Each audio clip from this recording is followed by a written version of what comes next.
When this boy snaps back to his senses in the school restroom, the first thing he sees is his classmate, who immediately starts panicking and making excuses. "I'm not a pervert, okay? I wasn't spying on you. You were just standing there frozen, so I came to check." But Shan isn't buying any of it. He grabs the guy by the shoulders and demands to know, what the hell is a school kid doing in a criminal hideout? Now everyone around them starts whispering, thinking Shan's completely lost his mind. He ignores them all and instead asks what date and time it is. The answer hits him like a truck. He's been sent back, nearly 10 years into the past. You see, Shan isn't just some random student. In his previous life, he was an elite special forces soldier, ruthless, precise, and fully dedicated to taking down the worst criminals out there. But during a mission targeting a powerful, corrupt, rich bastard, everything went wrong. His own partner betrayed him, shot him in the back, for money. And now somehow, he's back in his school days.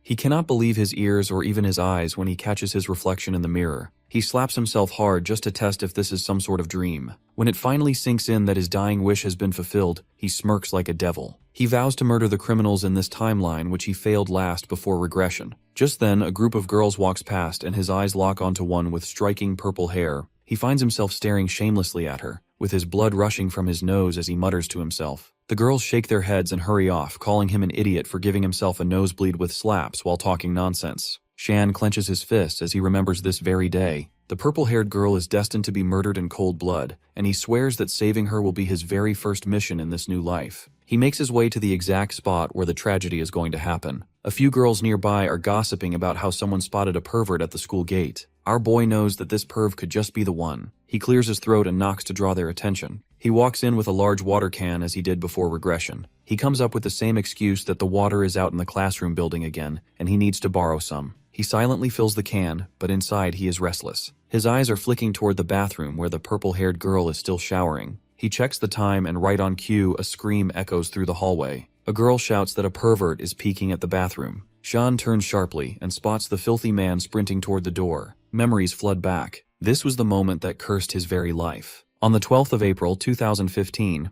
a perv slipped into the girl's bath. When the students saw him, they panicked and bolted out, leaving her unprotected. Shan remembers standing there frozen. Back then, he had a chance to act and to stop everything, but he was a coward. He crouched down, hiding his face between his knees, while the pervert forced his way inside. That cowardice cost the girl everything. The harassment left her so shattered that she vanished from their lives completely. Rumors spread that she had transferred, but no one ever saw her again. The world moved on and people forgot. Shan, however, could never erase it from his mind. The incident carved itself deep into his heart, taking the form of some demon. While others graduated peacefully, he dropped out and chose the military, desperate to grow stronger so he would never be that powerless again. In that timeline, he manages to get into the special forces, and there he repeatedly gets punished for breaking discipline. But no matter what they do, they cannot crush the rage that lives inside of him. He cannot convince himself how evil people walk free after ruining other lives. Before long, he earns the title of the Lone Wolf and keeps trying to rid the world of evil. Back in the present, Shan stands staring at the perv with the intention of finally getting his revenge. Normally, he would have gone straight to Master Chen Xiao to cut the evil at its root. But first he wants to fix some of the regrets left from his past life, before regression. He chooses violence as a method to deal with violence and lifts the heavy water can, smashing it into the pervert with full force. The man slams into the wall and screams that he will kill whoever hit him. Shan does not stop there. He jumps over the girls and brings his boot down onto the perv's head from above. The perv proves tougher than Shan expected, and that blow is not enough to finish him. He scrambles back, which makes Shan realize just how much more training he still needs. The perv lunges with a dagger, but Shan dodges the slash very easily. He then grabs his wrist and kicks his hand to force him to drop the knife and then slams him again hard to the ground. Even after the perv falls, Shan keeps punching the man's head as if it was a punching bag or a sack of fresh potatoes. 10 years have passed, but seeing this face still rips open all the old wounds, so he keeps hitting non-stop.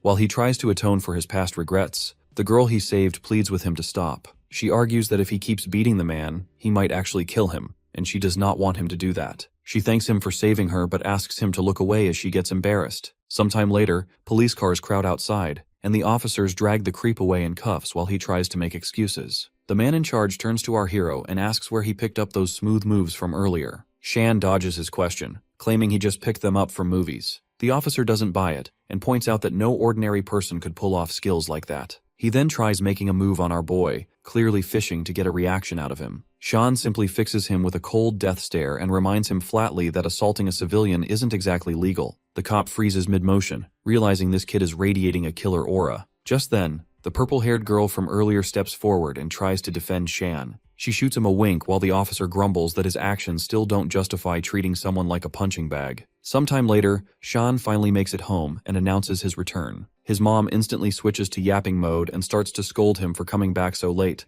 reminding him she was waiting with dinner on the table. She keeps going, complaining that he's turned into a troublemaker, while his father spoils him rotten and ignores his bad habits completely. Hearing that, he suddenly calls her in an emotional voice and hugs her tightly from behind, leaving her completely flabbergasted. She panics a little, asking what's wrong and if anyone dared to bully him. Moments later, the two sit down to eat together. She eyes him suspiciously, saying he's been acting strange lately and wonders if he's sick. He assures her he's fine, then promises her with a serious look that he'll listen to her every word from now on. That instantly brightens her mood, and she tells him just to stay focused on school and land a stable job. Shan happily digs into the food, thinking to himself how much he missed her endless lectures all this time. Later in his room, he admits out loud that he truly missed these quiet, ordinary nights. He reflects that for most people, keeping such peace takes real effort, yet evil scum can shatter it in an instant. He pumps his fist in the air and declares that in this new life, he is going to help change the world and leave nothing behind to regret. The very next morning, one of the teachers praises him openly for his efforts yesterday. All the schoolgirls can't stop eyeing him like candy, whispering to each other about how insanely hot he looked while fighting.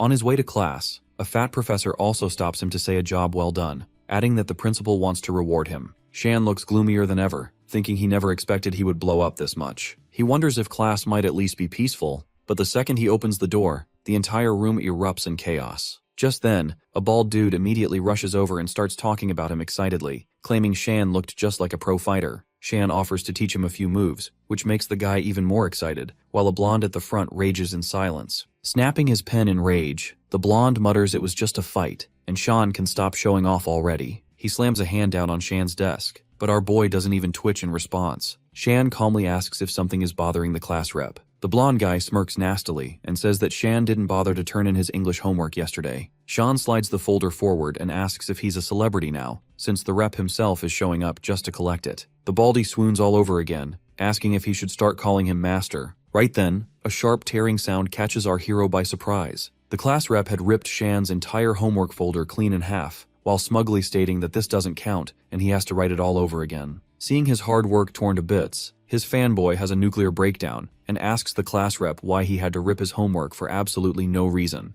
But the rep smugly looks down on our boy and tells him to write it 10 times before the day ends. That makes his loyal fanboy really mad, but the rep's bodyguard quickly warns the chimp to mind his tongue in front of the master. Our boy stands up straight and agrees to write it down again if the class rep also agrees to say sorry. The blonde brat questions why he would ever do that, so he gets in the guy's face and tells him his trashy attitude seriously needs to be fixed. That pops a couple more vessels in the bodyguard's head, and the man decides to punish him with his giant fists. But our boy slides to the side and the man quickly realizes he is way too good at dodging punches. Right then, an innocent girl enters the class and sees the huge guy running straight toward her. Seeing that the punch he dodged is about to hit her, Shan quickly rushes in and pulls her away before she gets her face busted. He then asks the teary-eyed girl if she is okay, and she answers that his fist only scraped her little nose. That makes our boy absolutely furious, and he climbs on top of the huge bodyguard, saying if his hand is used to hit someone innocent, then he does not need his hand in the first place. With that, he snaps it like a twig, and leaves the cocky giant screaming loudly and yelling in pain over a tiny joint dislocation. Boiling with rage and anger,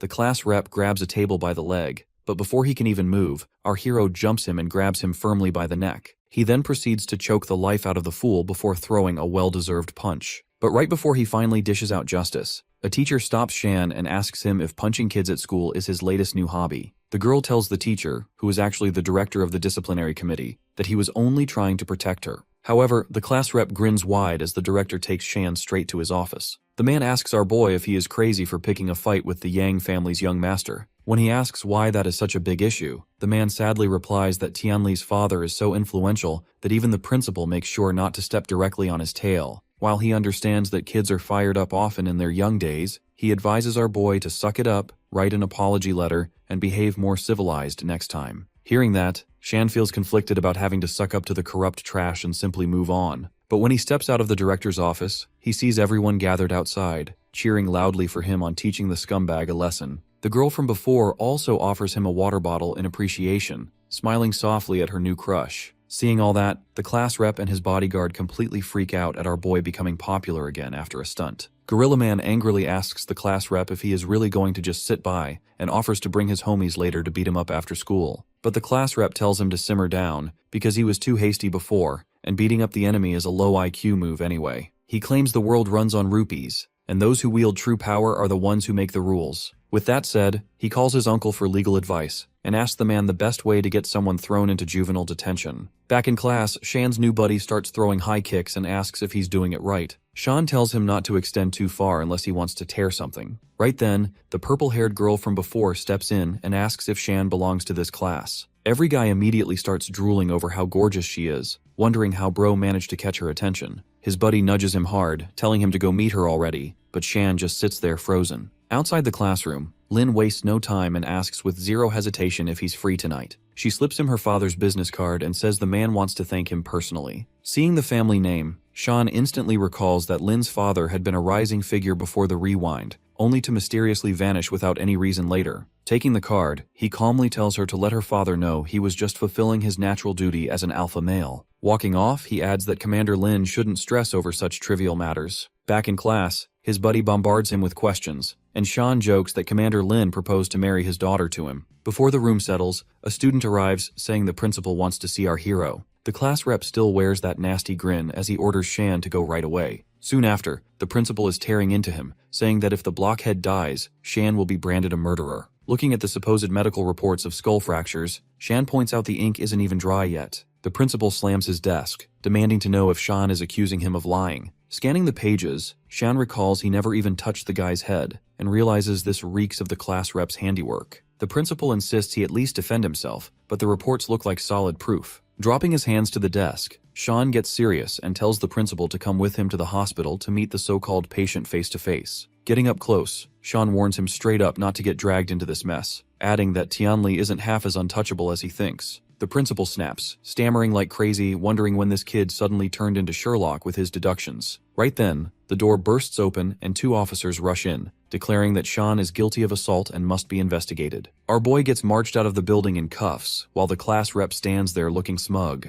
The blonde mocks Shan and asks if he really thought he could challenge him. He even tosses a fake goodbye, but our boy fires back coldly that this war is far from over. Inside the interrogation room, the officer slams down papers and yells that Han Chong suffered 3 cracked ribs. He jabs at the medical notes and orders Shan to sign the confession immediately. When Shan doesn't budge, the cop switches tactics, trying to gaslight him and demanding to know why he would attack a classmate. But our hero stays ice cool, telling him to just pull up Chong's phone and check his transfer records. The officer snaps that Shan is under official investigation, but our boy then calmly replies that he won't say a single word without a lawyer present. Looking at the cameras, he points out that none of them are even working, and that the officers stormed in without a valid warrant. He keeps dragging them through the mud, roasting their entire setup, that they ignored standard protocols, and the interrogation technique itself is amateur at best. While Shan keeps running his mouth, one of the officers nervously whispers to his partner, asking how the kid knows so much. Shan cuts them off, telling them to quit stalling and bring in their superior already, someone who at least knows the rules. Right on cue, the chief steps in and the other cops get up to greet him. With a creepy smile, the man tells Shan that rules are not rigid and can be bent easily. He lays it out plain that Shan's real mistake was crossing someone with strong ties, then shoves the confession his way, saying it is better to sign now. Playing the nice guy, he even promises to get the sentence shaved down by 3 years. Suddenly, Shan bursts into laughter, calling him out as nothing but a boot kisser. He does not stop there, pointing out he is no chief, just a deputy clawing his way up, which wipes the fake grin right off his face. Shan goes in harder, roasting that sooner or later the fatso will topple, and when he does, all that blubber will splatter everywhere. The rage bait lands and the deputy snaps, throwing out insults before grabbing Shan by the collar and threatening him that he will handle him personally. Out of nowhere, the officer blurts that command headquarters is calling them. The color drains from the deputy's face instantly, while Shan leans back with a smirk. He teases the deputy that the call sounds pretty important. Watching him sweat, Shan throws one last jab, asking if the deputy plans to take that call or not. As soon as he picks up the phone, the voice on the other end orders the deputy to quickly release the boy. The deputy tries to argue they need to follow proper procedure, but then a menacing man in an army uniform barges in, looking annoyed as hell. It turns out to be a man who works for Lin Shi's father, Officer Chengshan, who openly declares he hates dumb procedures and protocols. The deputy keeps yapping that barging in like that is a breach of protocol, But the soldier is so fed up, he pulls out a 9mm and points it at the corrupt pig's giant head to demonstrate his own protocol. The deputy finally gives up and drags the man inside, while our boy sits completely unharmed. Chang Shan says it is outrageous that they would arrest someone connected to Colonel Lin without any charges, and the deputy offers lame excuses that sound as weak as him. Our boy thinks his backup arrived a little later than expected, and remembers he gave a letter to his friend to hand to the colonel in case he did not come back. He realizes he would already be in jail by now because of Tianli, and feels glad that his backup plan actually paid off. Meanwhile, Chung-shan hands over the release papers and tells the deputy to fill them out quickly. As the deputy fills in the forms, he realizes the Yang family messed with the wrong people, since the Lin family is insanely rich. A boy with close connections to them is probably dangerous as well. Later in the van, the driver teases Chung-shan that whipping out his gun on a civilian is a real violation. The hothead gets angry and argues that there were no bullets inside, and there is no violation if no one actually reports it. After that, he says hi to Shan and shows his thanks for saving the colonel's daughter earlier. Our boy replies that the colonel helped him out too, so they are equal now. Still, the officer gets curious and admits he wants to see for himself just how skilled he is after he heard Lin Shi praise his abilities. Feeling the officer squeeze his hand like a caveman, he realizes the man is trying to test him, and surely enough the man suddenly throws a chop at his face. Shan dodges it fast and attacks, but the officer dodges that strike too. In the end, he impresses the guy with a knee strike inside the car and locks him down. Suddenly, the driver warns them that there is a patrol team up ahead, and the two cavemen quickly separate from each other. Later, Chung-shan leads him straight to his senior's office and tells his junior to grab a painkiller for him, because the high school boy really did quite a number on him. Meanwhile, our boy finally meets Lin's father, who is glad to see the young hero who saved his daughter. The man offers him a seat for tea and explains that Shan's favor was far greater than him bailing our boy out, because he owes his only daughter's life to him. Our hero coolly claims any citizen with a real heart would do the same, but the old man points out no one else has the balls to overpower someone with a knife. Then, Lin's father pulls out a top-secret file and tells him that the Yang family has been getting out of hand recently, so they need to bring them back in line quickly. The man assures him not to worry about Tianli anymore, because his daddy will not be flexing his power in public after they are finished with him. Hearing that, it suddenly hits Shan that it is around this time Tianli's father actually got arrested. 6 million of his black money suddenly vanished, and was later discovered inside the family mansion after it was demolished. That gives our boy an idea, and he grins while asking the colonel how Vice Chief Yang would react if his house suddenly got attacked by robbers. Later that night, right as the alarm buzzes at 3 in the morning, Shan wakes up and starts pulling on his clothes. Dressed head to toe in black gear, he slips past his mother who was knocked out on the couch. She mutters nonsense in her sleep that sounds like a Minecraft enchanting table, which sends a chill down our hero's back. Still half asleep, she mumbles for him to come back safe after school, and he jokingly replies that he will be back soon.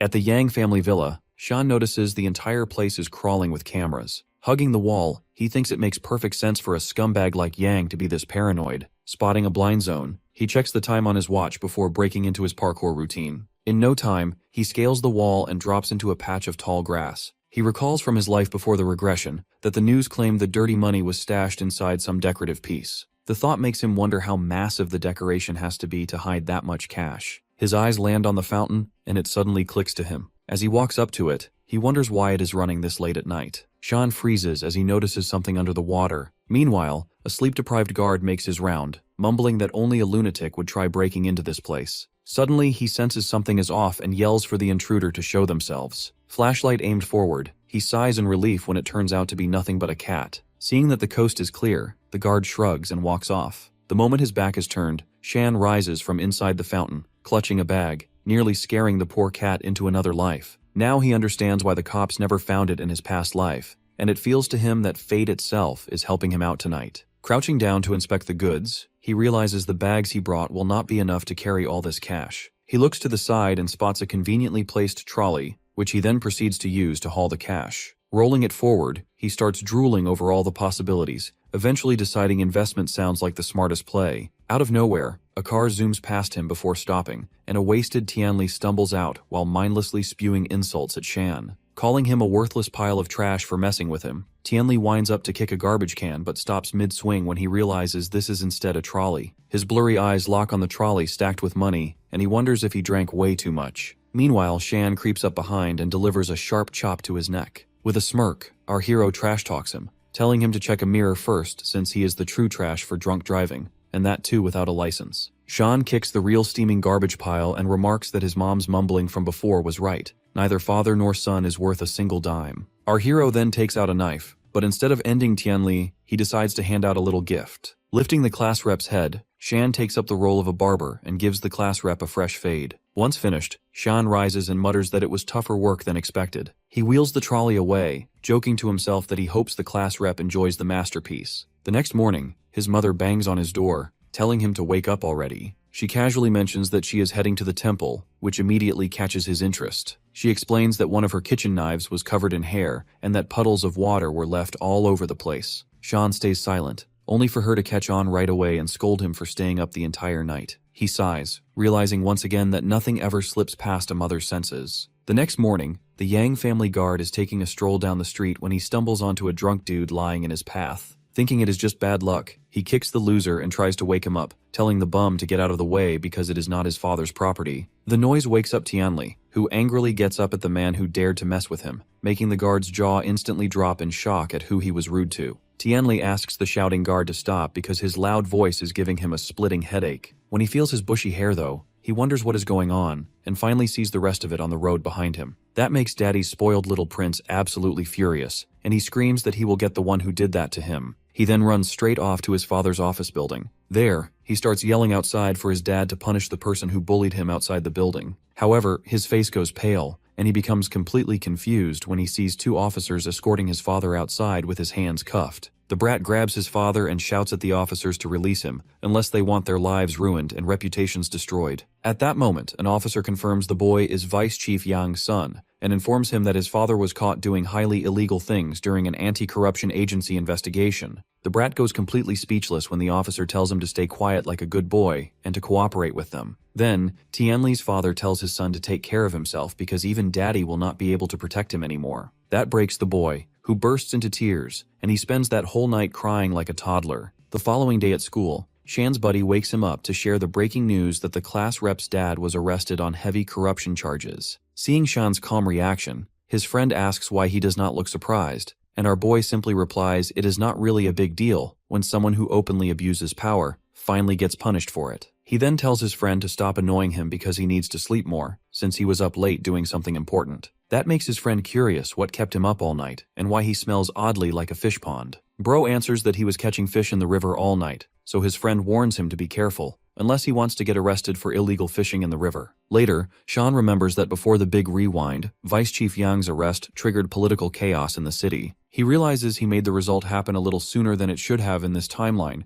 and hopes the butterfly effect will not change things in a drastic way. With that thought, he wonders how to spend the 6 million, and his mind snaps back to his main goal of taking revenge against young Master Chen. However, because that amount is not even close to fighting a billionaire, he thinks of investment ideas like buying the building itself and renting apartments. That thought gives him depression though, because the only money-making idea his poor, uneducated family mindset can come up with is becoming a boring landlord. On his way home, he notices a gang of thugs beating up someone in the same alley he usually uses as a shortcut. While he decides to wait for the fight to be over, he overhears the thugs and realizes the one they are beating is actually an officer. Bro feels disappointed in the city's police, since even elites like him are getting beaten down by random thugs on the street. Just then, one of the thugs pulls out a metal pipe and smacks the man on the back of his head. The Brain-Dead Alliance then collectively watches the man hit the ground hard, and wonders if he is already dead. One of them even gets the genius idea of testing that by giving another hit to his head again. But before he puts the man into sleep mode for good, our boy rushes in and lands a solid kick straight to his empty skull. Seeing that, the other gooners surround their boss and check on him to see if he is still breathing. Suddenly, the man they were beating wakes up and instantly freaks out when he sees who his savior actually is. Sean greets the officer with a smug smile and asks him if his office was so uncomfortable that he now hides out on the city streets. Officer Loser quickly rolls with the excuse that he was simply undercover, conducting a field mission to observe how the general public views the police. He pulls the jobless man off the floor and advises him to sharpen his awareness, because he is absolutely terrible at detecting danger. Impressed by his skills, the man tells him he would make a star officer. He low-key offers him the honor of serving as his personal bodyguard. Sean immediately tells the deputy director to hold his horses, and he implies he came to talk business. Since his car is parked nearby, Director Dong suggests they continue the conversation inside. Once seated in the car, Director Dong presses a cold cloth against his 8 head and starts complaining about how kids these days are too emotional. Sean narrows his eyes and asks if that was meant to be an indirect insult.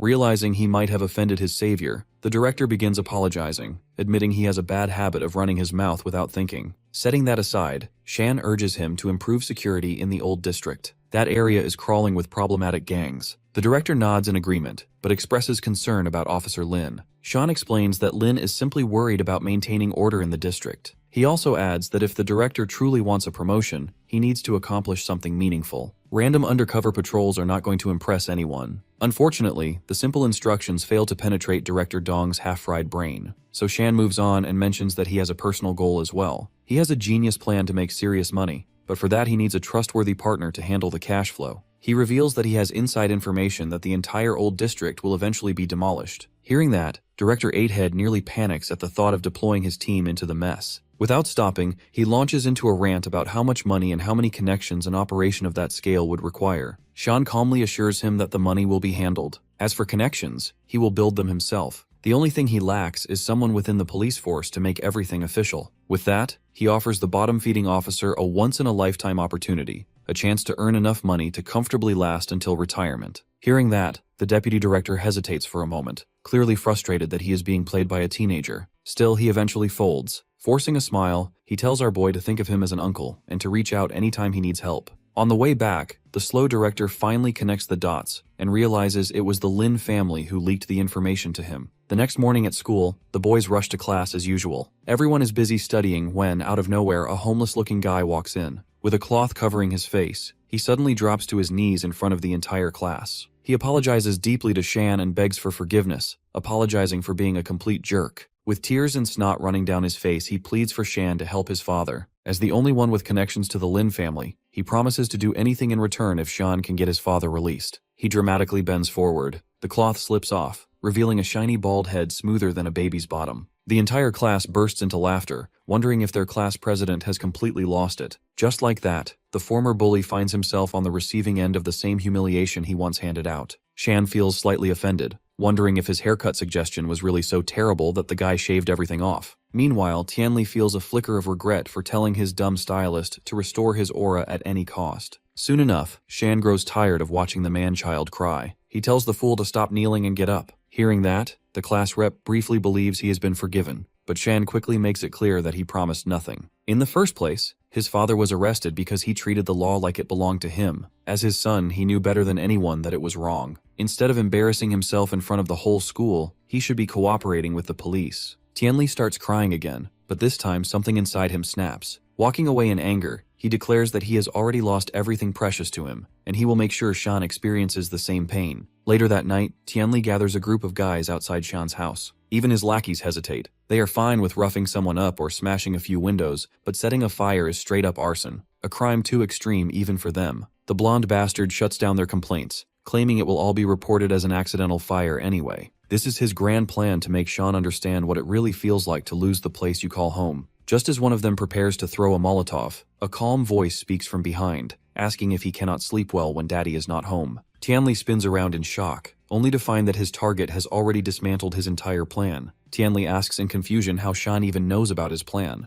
Furious, he orders his lackeys to attack. The poor guys immediately remind him that they already got their cheeks clapped by him the day before. The bald bastard spins around fuming, and reminds them of all the favors he has done. The first guy tells the second to go first, but the second suddenly complains about a terrible headache. Tired of watching the clowns embarrass themselves, Shan steps in and solves the dilemma. Since they cannot decide, he decides for them. He jumps down and slaps the first guy so hard that his handprint tattoos itself onto his face. The dude drops instantly, his neck twisted awkwardly to the side. The Molotov in his hand slips and cracks against the asphalt. Tianli clicks his tongue in irritation at the wasted bottle. Now he is down one man. He orders the second bodyguard to step up. One look at Shan's cold stare terrifies the guy so badly that he hands over the remaining Molotovs and bolts without looking back. Seeing that, Tianli's mood shifts again. Shan steps closer, towering over him, and asks who exactly he thinks he is staring at. Sweat pours down the class president's face as it finally sinks in that he is massively screwed. Desperate, he threatens to burn everything down and prepares to throw the bottles. But Shan moves like an assassin, grabbing his forearm before he can even twitch. The grip is crushing. Tianli's hands shake as he realizes he picked the wrong fool to mess with. Suddenly switching tones, he forces a laugh and claims it was all just a prank between classmates. Amused, Shan tells his dear classmate to do him a tiny favor. On the verge of tears, Tianli stammers and asks what that favor is. Shan answers with a ruthless uppercut, telling him to shut up before his mom wakes up from the noise. The crybaby immediately threatens to call the cops, and this time he actually does. But when the police arrive, they arrest the bald idiot for being a public nuisance in the middle of the night. Tianli stares in disbelief, wondering if the officers have potatoes for eyes, because he is obviously the victim here. He even yells at Director Dong for being ungrateful despite everything his father supposedly did for him. The deputy director replies innocently that his father may have done a lot, but he clearly never taught his son how to read the room. He adds one more piece of advice, saying, when you play with fire, you should be ready to feel the burn. With that, he thanks our hero for handling the public nuisance and even offers to celebrate a little. Shan refuses. He needs proper rest because he has serious business to handle tomorrow. The next morning, they head to the old district. The director embarrasses himself by stepping into a pothole and splashing dirty water all over his shoes. Looking around at the rundown buildings, he questions whether they can really make money from a dump like this. Shan knows from past experience that this place once produced over a dozen millionaires. To make it more convincing, he drops another piece of insider information.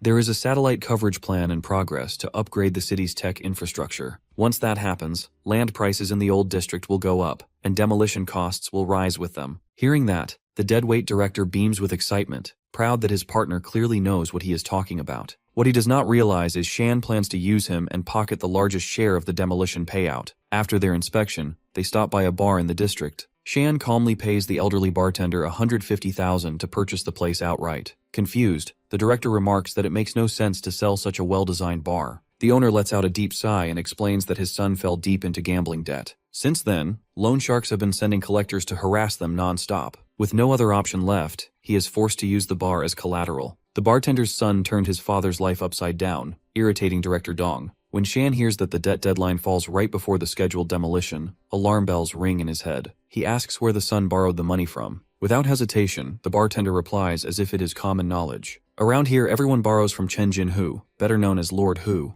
In Shan's eyes, Lord Hu's behavior is not normal. It feels like the man is targeting the bar itself, rather than simply chasing debt payments. That suspicion is exactly why Shan rushed to put the place up for sale. An amused grin crosses his face as he asks the director to hold off on signing the contract. Director Dong suggests they sit back and share a drink first. Shan tells Deputy Deadweight they can't afford to relax, because this Lord Hu has the same plan as them. Meanwhile, inside Lord Hu's castle, his woman asks why he is staring at some dirty old street on the monitor when they could be enjoying themselves instead. He assumes the woman will not understand, but he explains anyway that a king must always watch over his kingdom. She playfully asks if that makes her the queen. Hearing that, the dead-serious dictator bursts into laughter. Chen Jinhu has ruled over Jiangcheng City with an iron fist for the past 20 years. He is known as the King of the Night. The man is behind countless illegal businesses spread across over half the city. Because of that reach, many people secretly call him Chen Half City. On the other side, our boys arrive at the location, and Director Dong warns Shan to be extremely careful because Lord Hu is a complete psycho. He also mentions that the man has certain ties with the Chen family.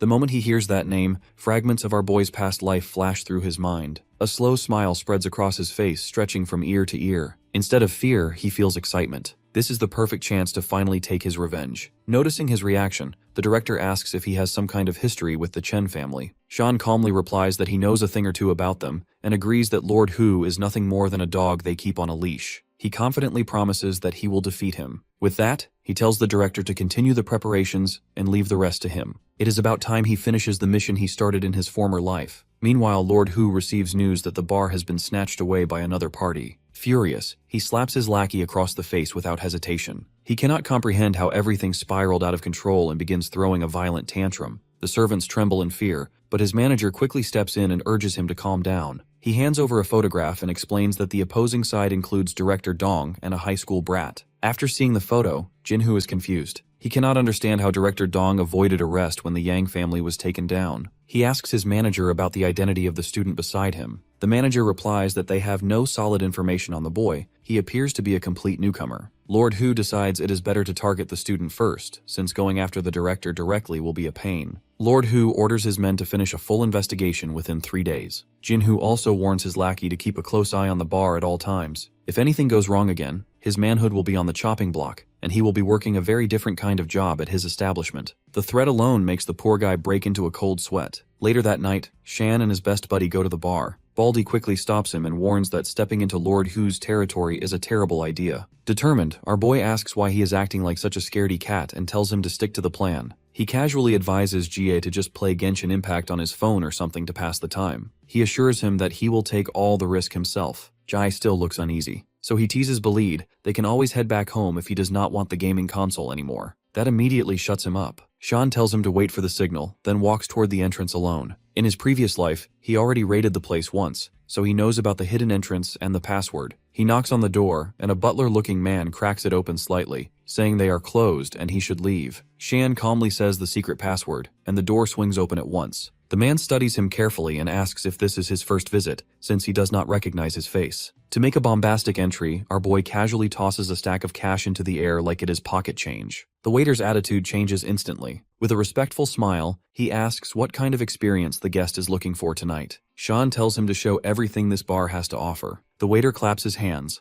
and all the hot singles in his area step forward to greet their guest. Sean is then escorted inside Lord Hu's casino where he notices a broke loser begging for money so he can place another bet after losing everything. Sean remarks that gambling is not a game of luck, and then walks over to the counter. There he buys 100,000 worth of chips, and every waiter nearby wishes him good luck. Hearing this, the boy thinks to himself that most people believe luck is the most important factor here, yet no one talks about the reality that it is actually a psychological game. While thinking about the small tricks that can make a difference, Sean takes a seat at a table where two players are already placing bets. The waiter shuffles the cards and deals them, and the MC receives an ace of hearts, a king of spades, and a queen of clubs. Sean carefully watches the fat man sitting at the table as he notices his facial muscles twitch upward, leading him to judge that the man must have received a strong hand. On the other side, the long-haired player remains completely expressionless. Sean studies him more closely and notices the unusually long nail on his pinky finger. He becomes certain that the long-haired man is using it for some purpose, likely to mark the cards. After everyone checks their hands, the waiter asks if anyone wants to raise the bet. The fat man, already convinced of his win, loudly raises it by 5,000. Shan pushes all his chips forward and declares that he is going all in. Seeing him bet everything instantly makes the fat man nervous. Even the quiet long-haired player begins to feel uneasy, as he wonders whether this is a bluff or some kind of calculated move. Sean pretends to be clueless and raises his hand, telling the waiter that this is his first time playing and that from what he has heard, a player should bet more when the hand is really strong.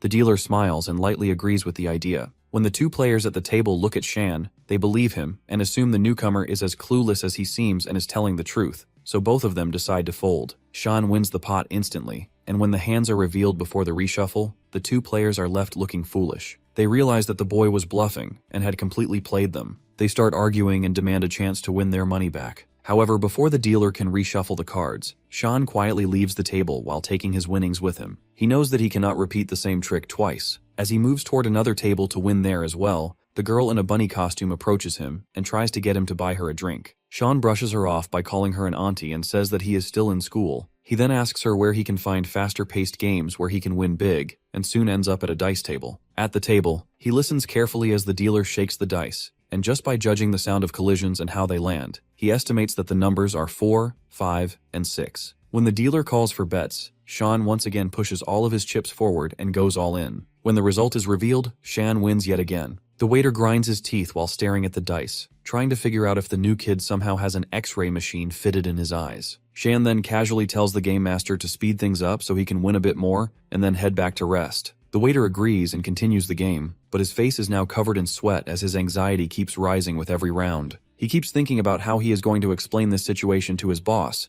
if the kid continues winning like this without stopping. Lord Hu, who has been watching everything through the cameras, grows angry. He mutters to himself that the boy should have known when to stop and walk away. In a short span of time, Shan stacks up several millions in winnings, and the waiter is now on the verge of tears. The gamblers nearby begin whispering among themselves, saying they are certain the waiter will be punished badly or even sold off after being castrated for life. At that moment, a woman arrives, escorted by the casino security. She calmly tells the trembling waiter that he can hand over the cup to her and leave. As Sean looks at her, he feels a strong sense of familiarity, as if he has seen her somewhere before. When the floor manager reveals her identity as Noyama Chizuru, Sean is visibly taken aback. He recalls her as one of the figures from the Golden Triangle, just as she steps forward and asks him to place his next bet. Sean then drifts back into his memories from his life before regression. On the 17th of May in Shibuya, he had his first encounter with Noyama Chizuru, which almost felt like a quiet date. The two were casually talking over drinks when Chizuru pointed out how noisy the place was.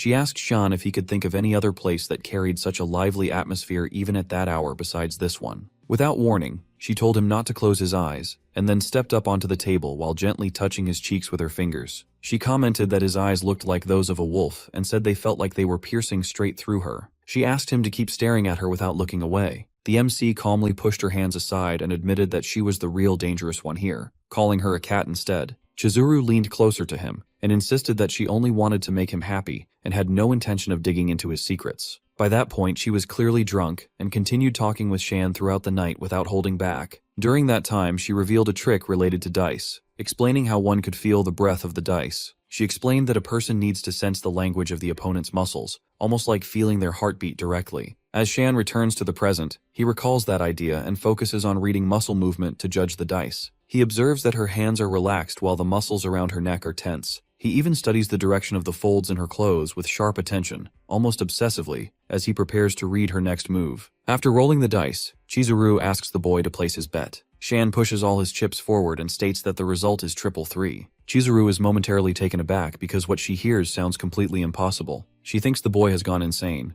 but the MC looks at her with a steady and serious gaze and tells her to open the cup. As she lifts the cup, all the gamblers around are left stunned. The floor manager begins sweating heavily as he realizes that the payout the boy is about to receive will exceed 50 million. The entire place erupts into noise because of the shocking win, and Shan quietly notes to himself that he and Chizuru have once again crossed paths in a loud and chaotic setting. Watching his casino suffer such a massive loss and nearly collapse, Lord Hu completely loses control. At that moment, one of his men bursts through the door and urgently reports that he has identified the boy. He informs Lord Hu that the one causing chaos in the casino and the student who had been buying the bar are actually the same person. Hearing this information pushes Lord Hu into even greater rage. The furious man orders his subordinates to grab their weapons and follow him down to the casino floor. He is determined to personally deal with the boy and rushes down before Shan can cash out his winnings. Shan tells the staff to hurry up while he calls his best friend Jie and informs him that it is now his turn. Just then, Lord Hu arrives and immediately rushes forward, aiming to split the boy in two, but before he can act, all the lights suddenly go out. The floor manager shouts for the lights to be restored using emergency power. As the power comes back on, the henchmen begin searching for Lord Hu until they finally find him lying on the ground with multiple broken bones. They quickly rush him to the hospital, while the MC has already escaped with all his winnings through a hidden passage. As he moves, he complains to himself about how much his hands are hurting,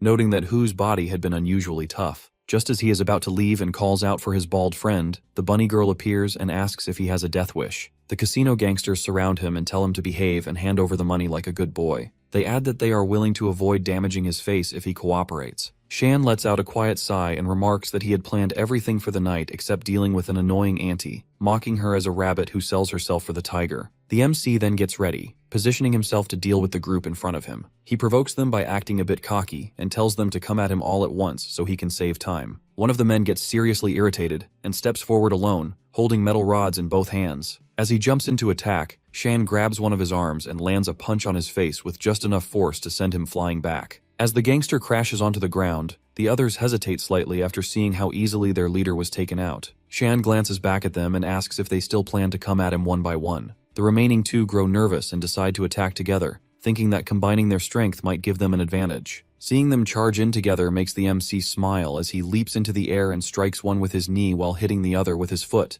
taking both down before landing smoothly back on the ground. However, just before he can go after the bunny girl, she quickly runs away as if escaping is the only thing she is good at. As she disappears, Jai arrives and asks Shan if he has handled everything. Jai explains that he discovered the casino had a backup generator, so he cut off the power supply for the entire street instead. He then asks if he did well and receives praise from his friend for using all his brain cells together. The Baldy even suggests to Shan that they should leave both this part-time criminal work and school behind, and instead become full-time criminals, considering the kind of potential they are showing. While he keeps talking, the MC walks away without paying much attention to what he is saying. Meanwhile, the bunny girl reaches the casino and requests the manager for backup. Instead of helping her, he slaps her, scolds her, and even accuses her of being a thief. The injured girl insists that she is only loyal to Master Hu, but the floor manager argues that he needs someone to take the blame and accuses her of secretly working with the newcomer to set up the casino so he could win. The girl cries out for mercy over the false accusations, but it is clear that she has no real chance of being spared.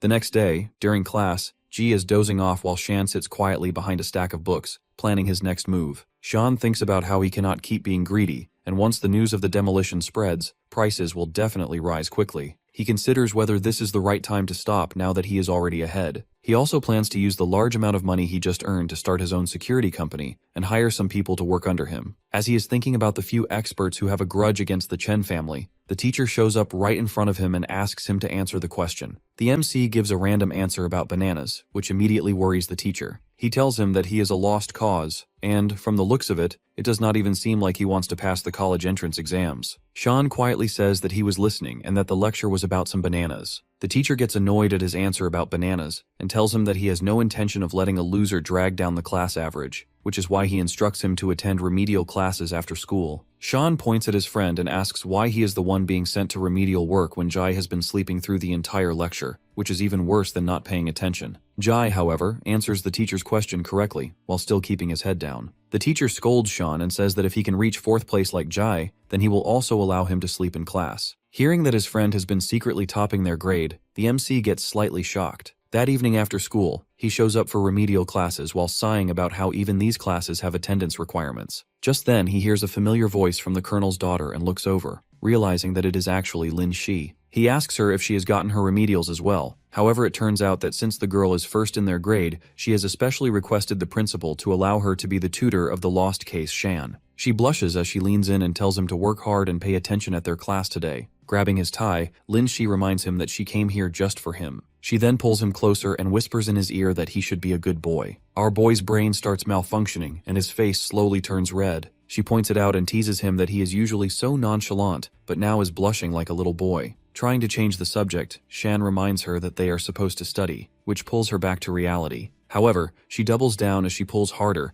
and instructs him to tell her how much force she is applying against his body weight. That leaves him flabbergasted as he says that a beginner noob cannot do physics, so they should start with maths. Lin Shi finally lets go and suggests that they should start with functions instead. While writing an equation on the board, she keeps stealing glances at him and ends up blushing too. The girl completes the equation and tells him to find the domain of the question. However, our boy does not even know what a domain is. The last time he studied was years ago, back in his previous life. Seeing his pitiful state, Lin Shi is in disbelief and walks up to him. She tells him that she will explain everything step by step, but her closeness makes Sean even more uncomfortable. The girl reassures him that she will not pull his tie again, but offers to get him a hairpin so his long hair does not block his vision. That scares our hero even more, and he quickly tells her to just start the lesson. On the inside, Shan is barely holding it together, as he has never felt this nervous, even on the battlefield, and she is clearly on another level. Sometime later, the mental torture session finally ends, and she tells him to review everything they studied once he gets home. She warns him that if he skips the books again, she will be forced to give him some special lessons. As they walk out of the building, she tries to make small talk, but he brushes it off. Finally gathering some courage, she calls his name and asks if he hates her. He quickly replies that he does not, but she presses him further, asking if there is anything more he wants to say. She then blurts out that she likes him, which makes our boy's brain short-circuit. However, she is not embarrassed at all, and repeats that she has a crush on him. That is the reason why she has been trying so hard to get his attention. She then asks if he feels any connection with her too.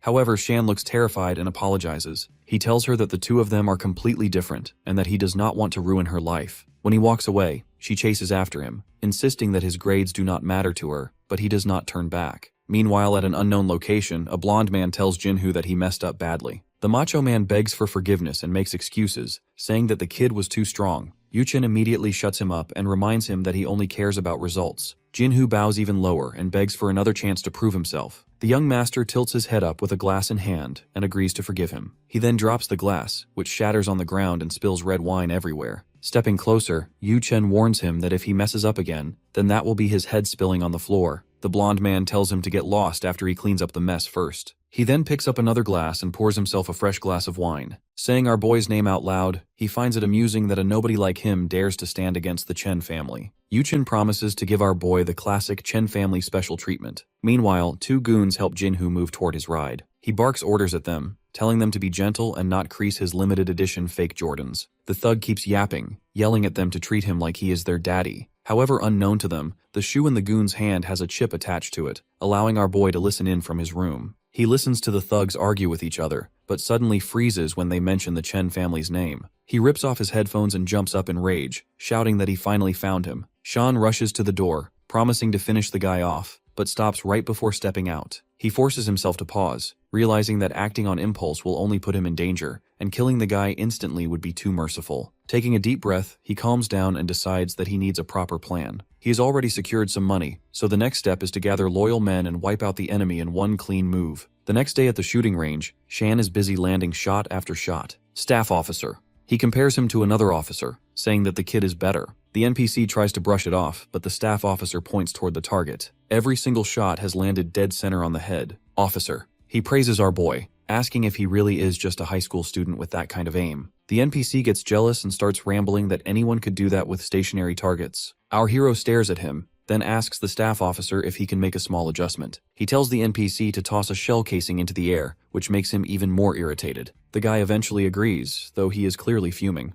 As the casing flies up, Sean locks in and takes his shot instantly. The bullet strikes the casing with perfect precision, leaving both officers stunned. The NPC still tries to deny it, calling it a coincidence, but Officer He tells him to man up and accept defeat. Getting annoyed, our boy offers to shoot again while blindfolded, but the staff officer pushes the NPC aside and says he has seen enough. He asks Shan what his secret is, and our hero makes up an excuse about shooting balloons at amusement parks. The staff officer actually buys the story, which surprises him even more. Our boy then reveals that he came here to ask for a favor. Officer. He immediately agrees to whatever it is, as long as it is not something shady. Sean explains that he wants to start a security company using retired veterans. He wants to give those soldiers another opportunity in life and a sense of purpose. Those war heroes served their country with pride and should not be discarded so easily. The security force will help maintain order and deal with scum threatening the peace. Hearing this, the staff officer gets emotional and demands to know what he needs to do. Our boy says that he needs loyal and capable men, along with an easier approval process. Officer. He promises to handle the qualifications personally and gives him the contact of an old veteran squad leader who runs a station. Our boy takes the address and thanks him. The staff officer wishes him luck and tells him to come back if he needs anything. On the inside, our boy quietly thinks that Yu Chen should start counting his days, because his punishment has now begun. That night, as he stares at the piece of paper, he remembers the name Peng and realizes that it is someone from his previous life. The next day, he heads to the area in Shantytown. However, the place looks completely deserted. The layout of the town makes it hard to navigate, but he eventually manages to find the location. Entering the shop, he greets the man inside and says that he is looking for Brother Peng. The man tells him that he is not taking any new work today, so he should come back tomorrow. Sean explains that he is here on Staff Officer Chengshan's recommendation. The man stays silent as our hero pulls out the paper and says that he wants to talk. The veteran cuts him off, saying that he only fixes things now and is not interested in anything else. Sean lays out his intention, saying that he has a job that could change his current situation. He continues by pointing out that the veteran has unrecognized talent and bluntly states that he is barely getting by. That immediately ticks him off, and he asks where the hell Shan got the audacity to say that. Sean quickly tries to de-escalate the situation, explaining that he is offering loyalty in exchange for money. The veteran remains unconvinced and questions how a kid like him thinks he is even qualified to say that. He adds that if the staff officer really sent him, then he should already know that money alone is not enough to earn his respect. Sean replies that he is aware of that and says that a wild beast cannot be tamed without a whip.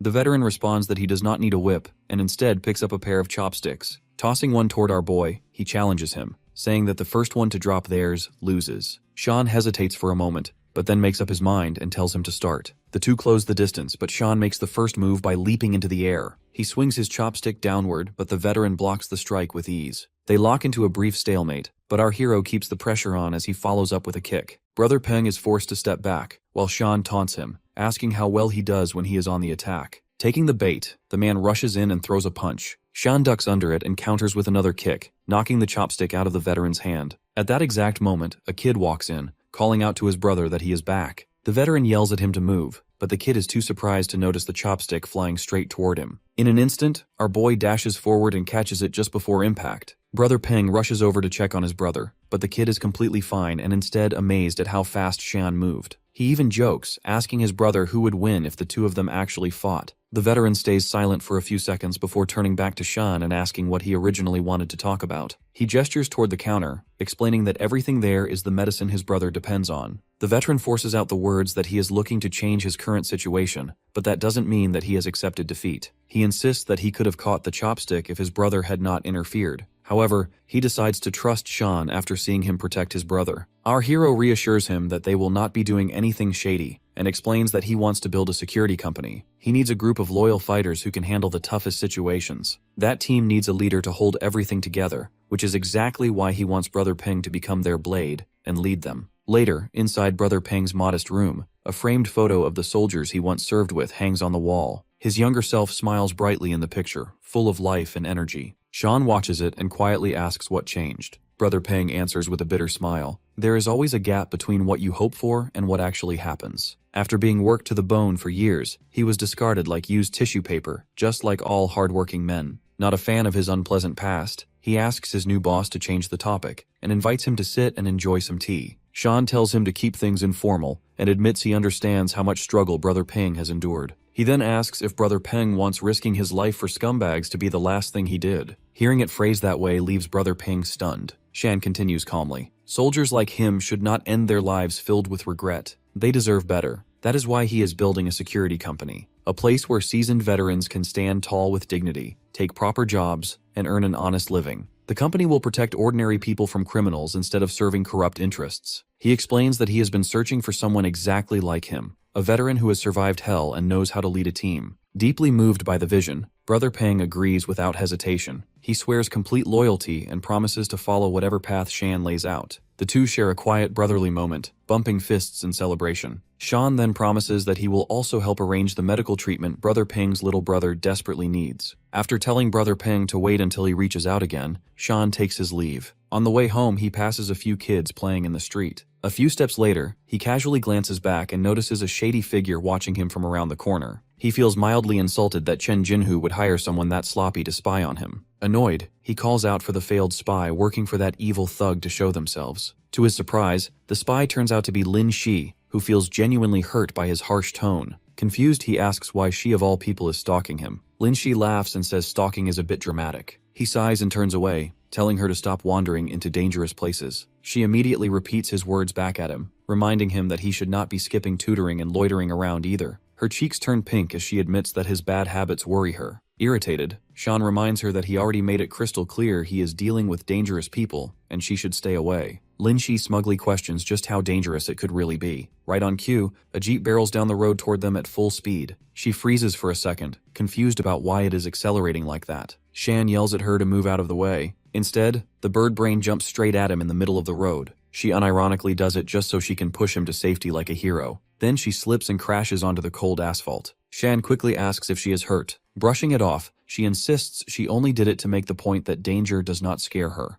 Now that's some real dedication there, fellas. The jeep screeches to a stop. A gang of hoodpunks steps out armed with katanas, furious that he has the nerve to show up on their turf on a date after disrespecting their boss. Sean immediately shifts into a fighting stance and tells Lin Shi to close her eyes. Meanwhile, the girl is distracted, stunned that the gang thinks they are dating. The thugs charge at him all at once. It only takes a few sharp jabs and kicks to knock them aside. Suddenly, Lin Shi screams a warning. One of the men lunges from behind with a sword. Sean braces himself, knowing he cannot dodge in time. A perfectly timed gunshot rings out. The bullet strikes the blade, knocking it clean from the attacker's hand. The thug stares in disbelief at his trembling fingers, and the bullet lodged in his sword. From the rooftop of a nearby building, a cold voice warns them that the next shot will not miss if they dare lay a hand on their young lady. While Lin Shi is being treated in the hospital, our boy waits anxiously outside the room. Anger burns in his chest after learning that the Chen family tried to harm her. He silently swears that he will make them pay for it. Suddenly, a nurse steps out and asks if any family members of the patient are present. He quickly asks how Lin Shi is doing. The nurse reassures him that there is nothing serious to worry about, but they still need to keep her under observation for a night. She then asks if he is a family member, explaining that someone needs to sign a few documents. Regretfully, he answers that he is only her classmate, so he can't help. At that moment, the colonel arrives and states firmly that he is a family member. Sean immediately tries to apologize, but the man does not even pause to listen. He walks straight into the room. Inside, Lin Shi attempts to convince her father that everything was just an accident. She insists that Shan did everything he could to protect her. Hearing this, the colonel gradually calms down. He softly complains that she worries him far too much, especially after becoming so mature and responsible. After that, she asks about the mysterious men who stepped in to protect her. She wonders if they belong to his unit,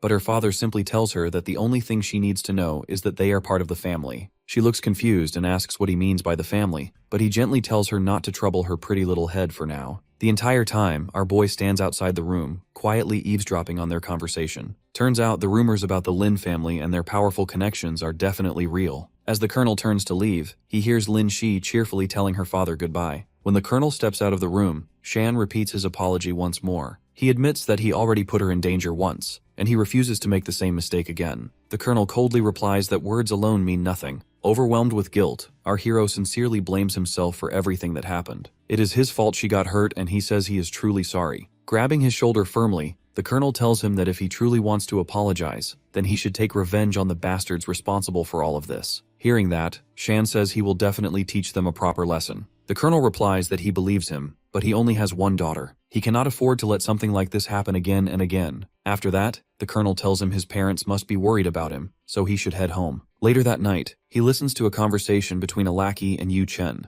The lackey reports that they have already given the boy a warning, but in the process, the Lin family's young lady suffered some minor injuries. Yu Chen remarks that it is nothing to worry about. It's a good way for him to finally observe how the colonel reacts. Moving on, his lackey assesses that Shan is just an insect they can crush anytime they want. Hearing this, my guy is annoyed that the bastards talk big after he gave them a whooping. After that, Yu Chen suddenly reveals that the demolition project is only a cover. Once his network is completed, all the business will belong to the Chen dynasty. He emphasizes that those buildings are crucial to the entire plan, so they have to secure them using any method necessary. Our sergeant realizes he has finally discovered the enemy's weak point. Yu Chen orders his men to remain cautious until the goods arrive, and after that they can act however they please. Shan understands that he needs to speed up and strengthen his forces before those goods reach the city. The next day, Brother Peng arrives along with all the veterans listed in Chen Shan's file. Our hero introduces himself and welcomes them to his humble company, Dragon Shield Securities. Immediately, the men assume he is busting their chops and start throwing questions at him. He calmly tells them to relax and gestures toward the obstacle course. One of the veterans brags that he got first place on a similar course during his time in the army. Clearly irritated, the man asks if Shan is doubting their abilities. Shan replies that it is nothing like that and proceeds to explain their mission. Their job is to defeat enemies while staying within legal boundaries, and the client's safety will always be the top priority. With that said, he decides to personally demonstrate the training and asks Brother Peng to time him. Shan completes the entire course in 58 seconds, finishing by shooting the target cleanly, like it is nothing. The veterans are left staring in disbelief. One of them cannot help but ask how he pulled that off, since he looks no different from a skinny high school student.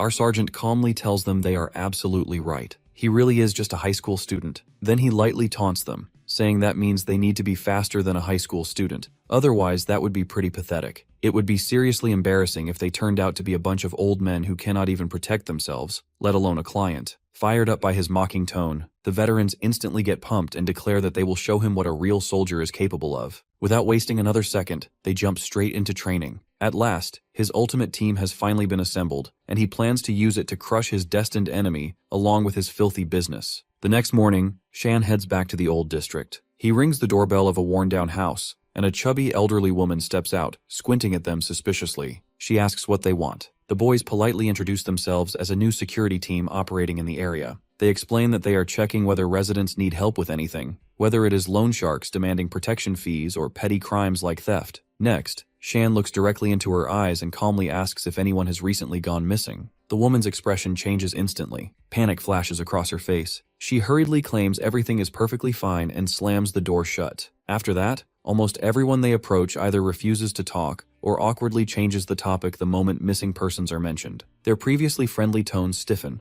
and fear becomes obvious in their eyes. During lunch break, Officer He sighs and says, there is no point investigating if the residents are this terrified of whoever is behind it all. He asks Shan what the real goal of these questions is. Shan casually takes a bite of his melon bread and replies that his target is the Chen family. Officer He nearly chokes, asking if he is serious. The Chens who practically control the entire district. Shan cuts him off and continues. Director Dong passed along some information from the police. 7 or 8 people have officially been reported missing in this area alone, and those are only the cases that were actually filed. The department has sent skilled officers to investigate, but every lead vanishes without a trace. The only group capable of running something this clean and professional is the darker branch of the Chen family. Just as Officer He warns him that he is playing with fire, that very fire walks up to them. One of the locals they questioned has already tipped off Scar, the thug who manages this block. Shan expected that. It would be strange for a large organization not to have informants everywhere. Scar approaches with a sneer, accusing them of having serious guts to poke their noses into his territory without permission. Officer. He steps forward to defend Shan, but Shan places a hand on the veteran's shoulder, signaling him to stay back. He decides to handle the gangster with the ridiculous haircut himself. With a smug expression, Sean questions whether Scar truly deserves to call himself a boss if he gets this worked up over him chatting up some neighbors. His smug attitude instantly ticks Scar off. Furious, the boss orders his right-hand man, Big Mac, to crush the ignorant fools. Big Mac unleashes his ultimate move, Human Bowling Ball, charging forward to steamroll the enemy. However, Officer He casually grabs the bowling ball before it even starts rolling, visibly disappointed by the lame name of the attack. Without mercy, he slams Big Mac into the floor, sending the ball straight into the gutter. Seeing that, Scar feels a chill run down his spine, but still sends 2 guys at once to overwhelm him. In the meantime, he declares that he will personally humble the cocky high schooler. Scar's underling gets yelled at when he dares to question why his boss is leaving the big guy to them, obviously taking the weak one for himself. Offended by the insult, our boy invites the guy to take a shot at him if he really looks that weak. It would be a real shame for his street career if he loses a fight against a high schooler. That provocation successfully rage baits Scar, who gets pumped up and charges in, ready to drop him. However, the one who eats a painful punch to the face and gets dropped first is the boss himself. Seeing their leader go flying after that knuckle sandwich, the rest of them freeze in shock. After that, Shan gives the underlings some solid advice. He never planned on causing a scene, and it is not like they have what it takes to win anyway. So it is best they drag the losers back to wherever they crawled out from. Watching their targets walk away right in front of them, Officer He questions why he is letting them go. Sean uses the analogy of fishing, saying you should not reel the fish in too aggressively. Sometimes you let them swim a little longer.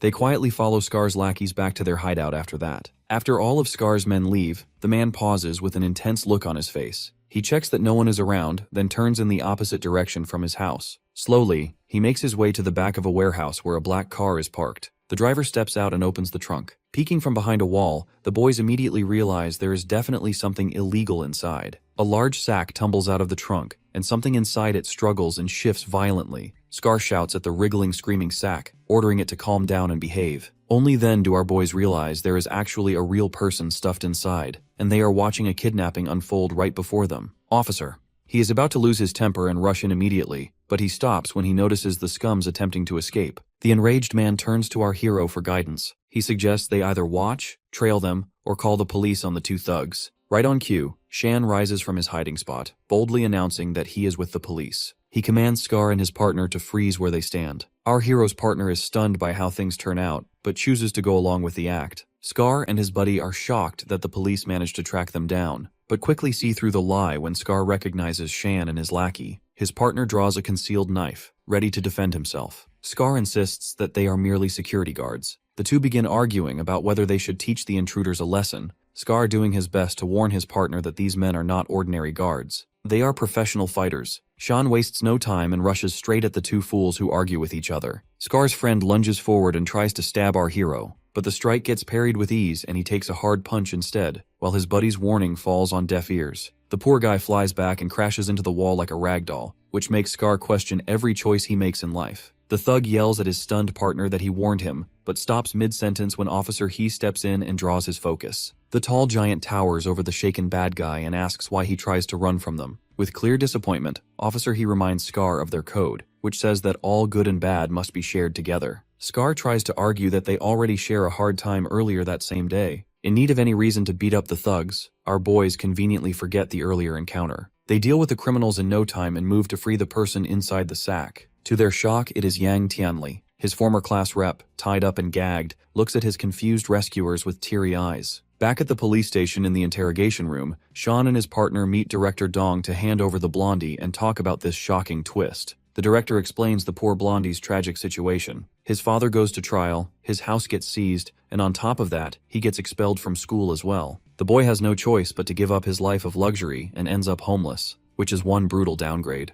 As if that slap from fate is not enough, he almost gets kidnapped by those bargain bin thugs too. Dong and the others pity his bad luck, but our MC cuts in and asks about the situation with Scar and his crew. The director lowers his voice and says the interrogation is over, but the men have little connection to the Chen family and only take paid gigs. Our hero asks what kind of gigs they take, and the deputy explains that they move illegal goods to the warehouse district. Real classy side hustle. A light bulb flashes in our MC's head when he hears that the warehouse district belongs to the elusive Chen family he hunts. The director lets out a tired sigh and says the business they show on the surface is clean, and they lack solid proof to approve a search. The two step into the director's office for privacy, where a map of the area waits on the desk. Sean notices that the Yongfeng warehouse links to the old city district through an abandoned railway line. The pieces finally fall into place inside his head. He figures the Chen family uses the chaos from demolition as cover to build this shady route and move their goods without heat. Sean tries to persuade the deputy to use the problems in the warehouse district as a reason to inspect the place. The old man starts to sweat and attempts to scare our hero, claiming some mysterious higher-up shields the Chen family from trouble. How convenient. Our hero sees straight through the bluff and decides to flip the lie back on him. He lets the man know he profits well from the old city demolition projects and proposes a deal.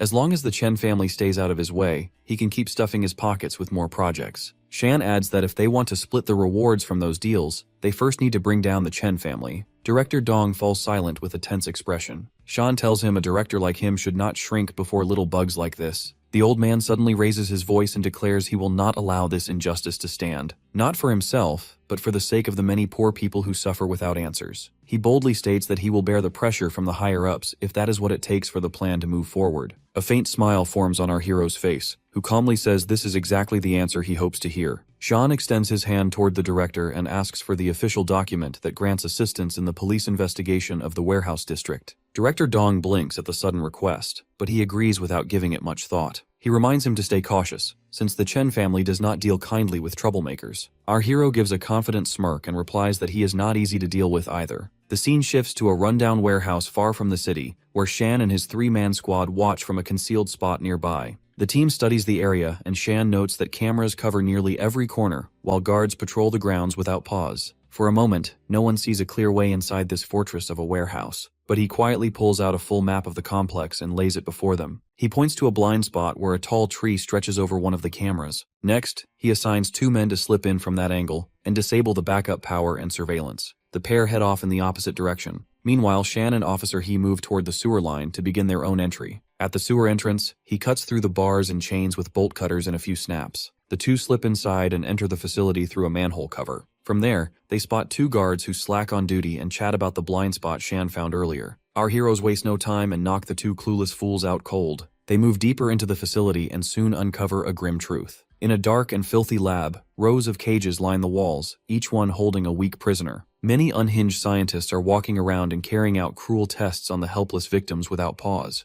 Our heroes struggle to hold back their anger at the sight, and Shan quickly recognizes the setup as something called matching. His partner looks confused and asks what that means, so our boy explains in simple terms there is illegal organ trade happening right in front of them. Officer. He wants to charge in at once and free the captives, but our hero stops him and takes out his phone. He records everything first, so they have solid proof to hand over later. After he finishes, he nods to Officer He. With that, the two burst through the door, stunning all the mad scientists inside. A gang of goons appear from nowhere and start escorting the scientists away, but Officer He pushes forward to secure the files. Meanwhile, our hero fights the thugs and shields the prisoners. His partner reaches for the papers in the hands of the cruel workers, but he fails to grab them. At the same time, the guards circle the 2 intruders and try to pin them down. To make things worse, a scientist feeds stacks of documents into a shredder right before Officer He's eyes. Things get worse as more thugs pour in and block every path, turning the place into a sealed trap. All Sean thinks about is the evidence and how to secure it before it vanishes. He makes another move toward the files, but stops when the captives cry out and beg him to free them first. Under the weight of their pleas, he changes plans. He orders his partner to forget the papers and focus on saving the prisoners. A fierce light ignites in our MC's eyes as he throws another solid punch and declares every single prisoner will leave the lab alive. The next day, inside the police department archives room, Sean informs the director that all the hostages have been rescued, and he will leave everything else to him. Then he shows the director the evidence, which includes all the records about the imprisonment. It also mentions details of the medical operations. After he takes a careful look at the evidence, Director Dong tells our boy that he discovered something huge. This time the Chen family will not leave him alone quietly. Our boy mocks him and says he sounds like a scared little cat already. The director gets angry and yells back at him. He asks why he would step back now when things have finally become interesting. The bullet is already loaded in the gun and it must be fired. In the end though, everything depends on this one decisive move. The following day, a random guy asks the newspaper seller for a paper and inquires what all the loud fuss is about. The seller tells him that his missing son has finally returned home safe. The guy says he does hear about the rising number of kidnappings and asks what really happened behind the scenes. The shopkeeper tells him to just read the bold headline. After reading it, the man stands shocked and wonders how something like this even happens in broad daylight.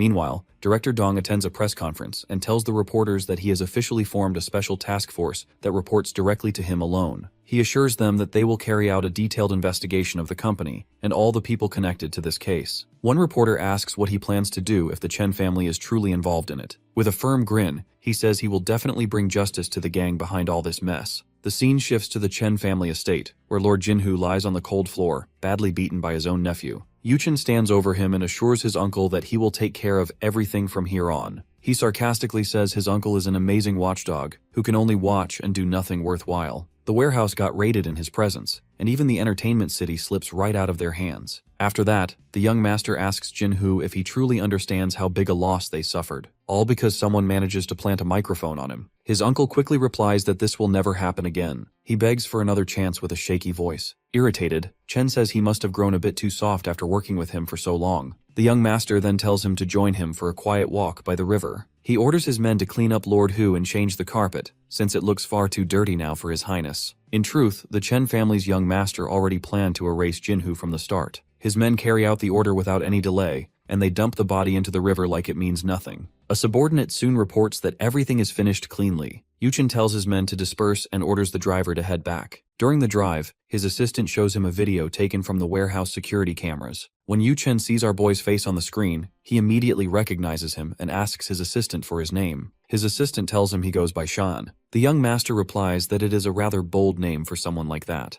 The assistant explains that their sources say he runs a security company under his own name, and he also has ties with the police. He continues that the warehouse raid is carried out by a security company, the same company under Shan's command. After hearing all of this, Chen suddenly burst into laughter like a psycho who finds this challenge a little too entertaining. He admits he first thought his enemy was just some random nobody, but it seems they walked straight into his trap without even realizing it. Now it does not matter if Shan acts alone or if someone is pulling the strings behind him. For daring to offend the Chen family, he will have to pay a very heavy price. Fast forward a few hours later, Chen is back in his mansion. He dials a number and tells the person on the other end to hire the best cleaner available. He orders him to get rid of our boy as soon as possible. However, the man on the phone suddenly snaps, and it turns out to be his grand uncle, who starts lecturing him for causing such a mess. The old man tells him that he has deeply disappointed the family and dragged them into unnecessary trouble. Because of this, they have decided to lower his succession rank and cut his assets in half. Yuchen tries to argue, but his grand uncle shuts him down and warns him to stay quiet for now and kneel at the ancestral hall. As the call abruptly ends, the blonde stares at his phone, wondering what just happened. He throws it to the ground and starts ranting, claiming that the family treats him like a dog.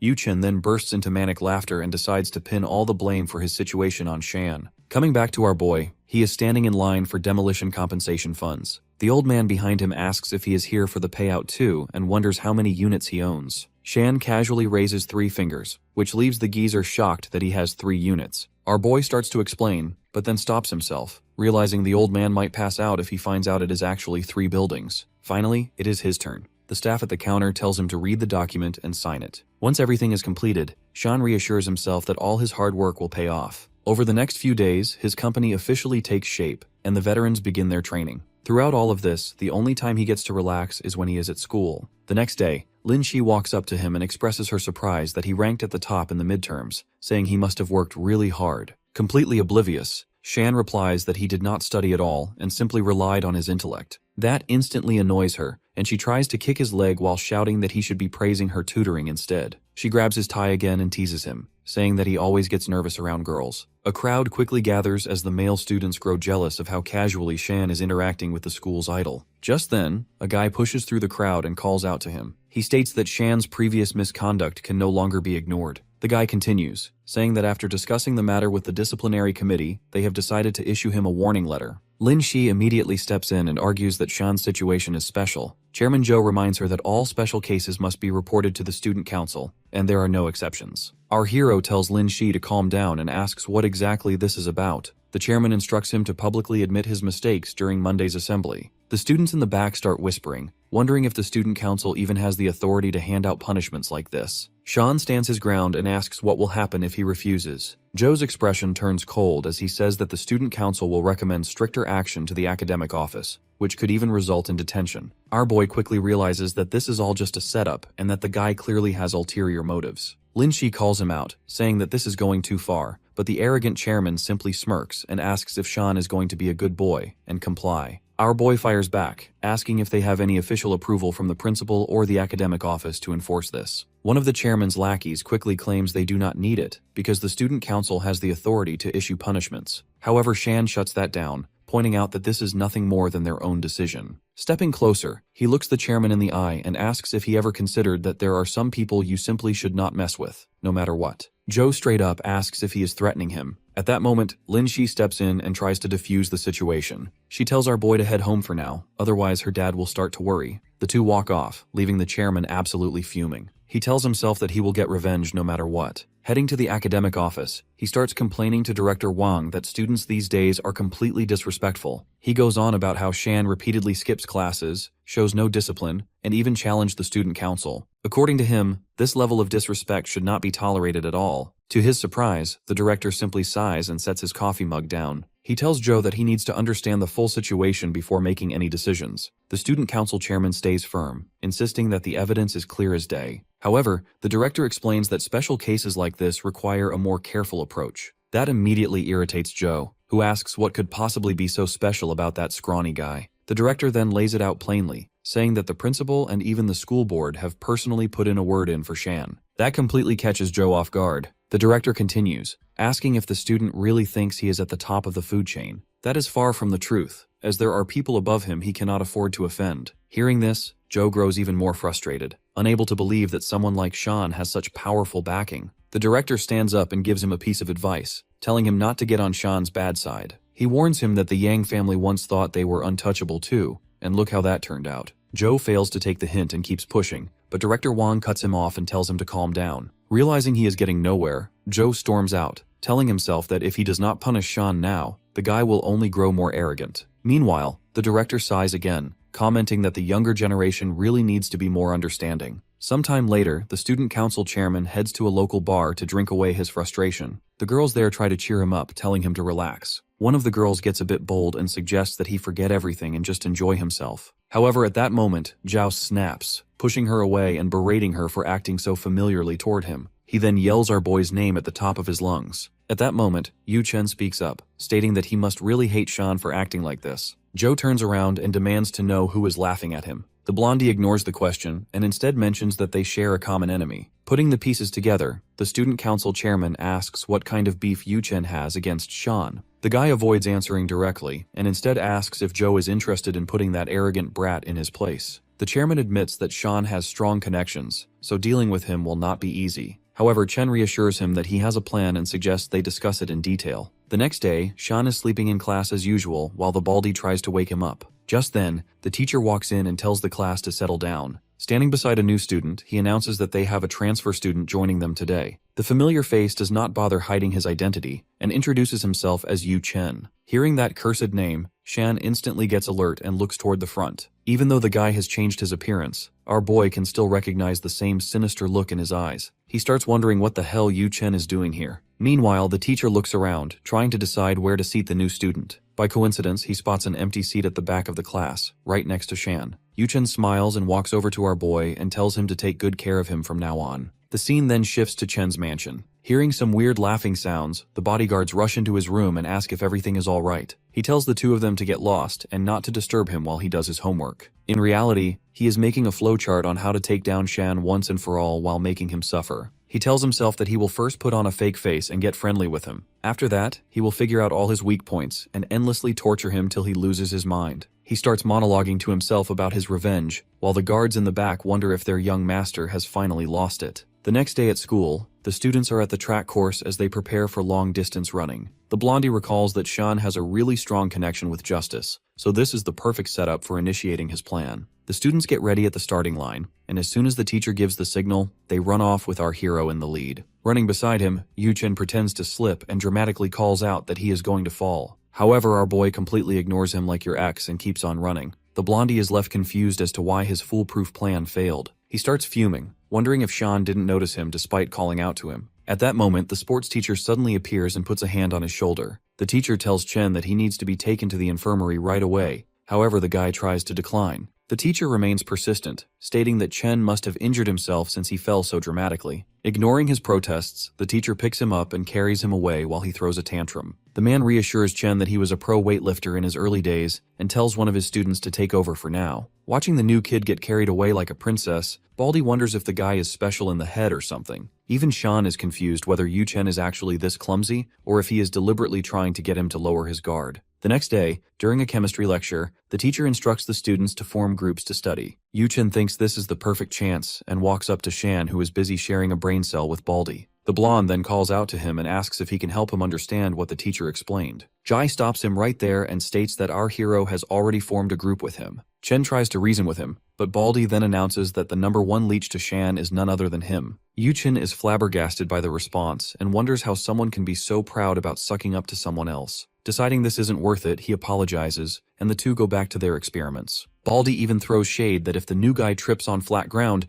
then he will easily break the ammonia bottles. That catches Blondie by surprise as he stops himself from shouting that it was his strategy. Getting more enraged by the second, Yu Chen then makes a mental note and adds Jai to his hit list too. On the way back from school, Lin Shi tags along with Shan and keeps on yapping about random stuff. However, our hero is lost in thought, wondering what the hell Yu Chen is planning by trying to get friendly with him. Because of that, he cannot let his guard down. Just then, strange voices coming from the side make the two stop in their tracks. Lin Shi wonders if there is a fight, but Shan decides to walk away, not wanting to get involved. Two thugs are shaking down Yu Chen and demanding that he pay a tax for passing through their territory. Having taken drama lessons from Timu, he claims that he is a broke noob and yells for someone to save him. Lin Shi asks Shan if he is really not going to do anything, but our hero is more focused on food, and mentions that a stall is selling grilled sausages ahead. Yu Chen starts panicking, wondering if our hero really didn't see any of that. Dropping out of the act, he grabs the thug by his collar and orders him to throw a full-force punch. The thug gets scared, not even daring to think about doing that, but the blonde then threatens to chop his fingers off. Seeing no other option, the thug apologizes in advance and throws a heavy punch. Yu Chen flies backwards from the impact but smiles as he silently eggs Shan to look this way. The punch lands so hard it knocks out one of his teeth, which turns out more fragile than his ego. Even then, the psycho orders his lackeys to keep beating him. They are not allowed to stop until the black-haired guy shows up to save him. The thugs hesitate, but he threatens to rip their teeth out with his bare hands if they disobey. That is enough to make them go pale and do what they are told. He starts screaming in pain so loudly that even Lin Shi feels uncomfortable listening to it. Her sense of justice kicks in.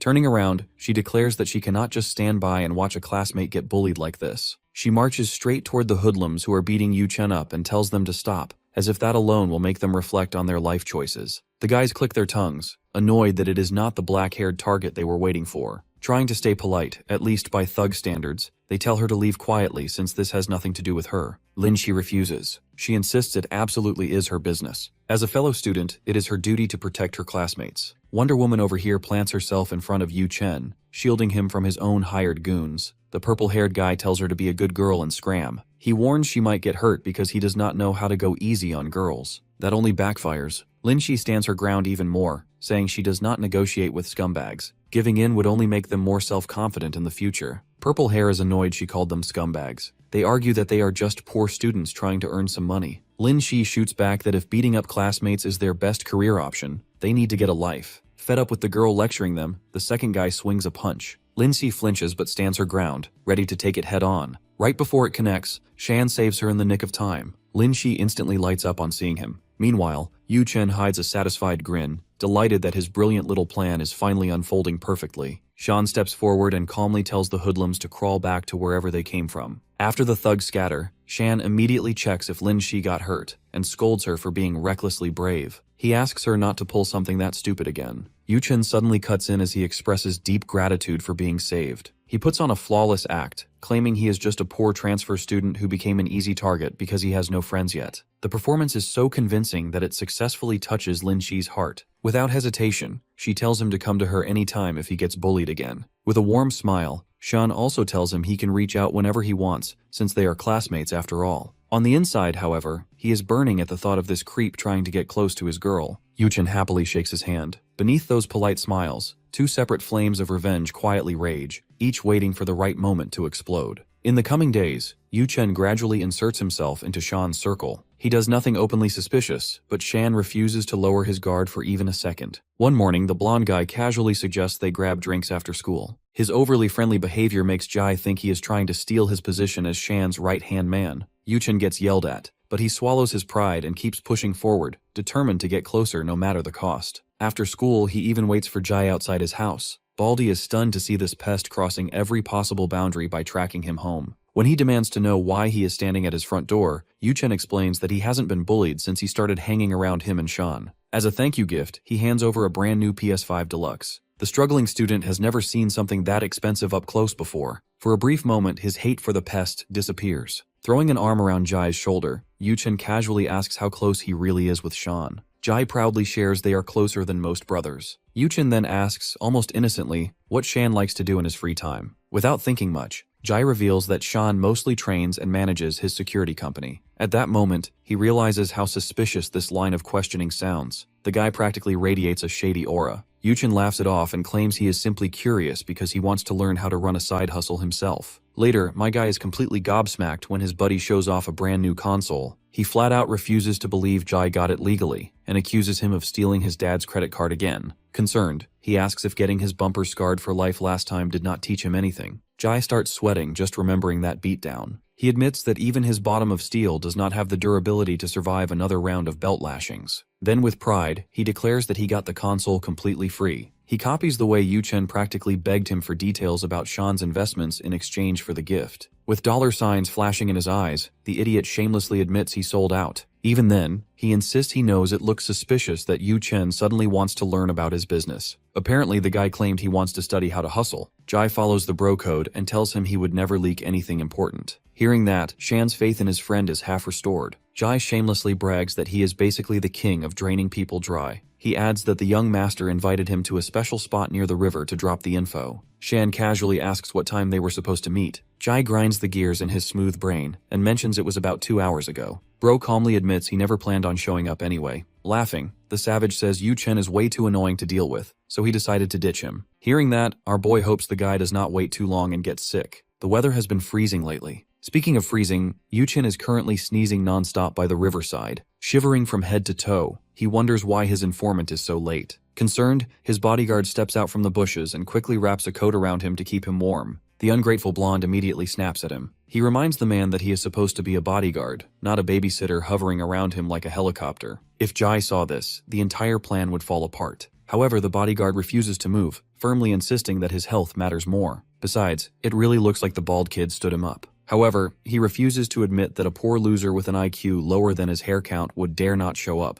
There is no way Jai's tongue would not loosen a little after getting his dream console, so he keeps waiting by the river, stubbornly toughing it out until midnight. The next morning, he grabs Jai by the collar and angrily demands to know why he never came. Baldy plays dumb, acting confused about where he was even supposed to go. He shamelessly pretends he does not remember agreeing to any meeting. That only makes Yuchen angrier. Jai casually adds that it makes zero sense why he would agree to some late-night date with another guy. That comment irritates the young master so badly he almost smacks him on the spot. Right then, he notices our boy standing nearby on a call. Refusing to ruin his larger plan out of pure spite, the young master has no choice but to let him go. Before leaving, he throws out one final piece of advice. He shouldn't make dirty plays like this as someone with no talent nor brains. Jai quietly walks away, thinking the guy seriously needs therapy for his anger issues. After that, Yuchen shifts his focus to Shan, who is brazenly talking business in the open at school. As he walks past, he overhears something about an upcoming inspection in the military district. That immediately reminds him of Shan's close ties to the military through Lin Shi and her family. Suddenly, it makes sense how Shan managed to assemble a team of experts who raided his warehouse. Like a budget snake from Metal Gear Solid, he thinks his target has no idea he is eavesdropping. That illusion shatters, though, when he sneezes loudly enough to alert everyone in a 6-mile radius. Realizing he has been exposed, he immediately sprints off, convinced he just uncovered the scoop of the century. Watching the snake crawl away, Shan's homie jokes that he looks like a debt collector is chasing him down. Our boy grins and remarks debt is something Yuchen owes a lot of, leaving Ji confused. In his previous life, the Chen family's young master was like an unbreakable tree towering above him. Now, he is nothing more than a twig Shan can snap in half. Still, he does not plan to let him off that easily. To pay back all the suffering he owes, he intends to drag the guy and his entire family down to their knees. They will beg him for forgiveness. Later at the Chen family mansion, the young master throws a hissy fit. He orders his servants to dig up every single asset and anything owned by Shan. That includes his transfer history with the Lin family. If you follow the money trail carefully, you can uncover everything about your target's operations. His bodyguard cautiously suggests that this decision is too hasty, especially after the higher-ups already chastised him for the warehouse failure. Fuming with anger, the young master tells him to stop making lame excuses. Even then, the bodyguard stays firm, reminding him that the police director has his eyes on every move they make. Not only that, he points out that it was not exactly cheap to buy Shan a fake identity and get him admitted into school. Yu-chen explodes, furious that the only thing his bodyguard seems to care about is money. He yells that worrying about money is something peasants do.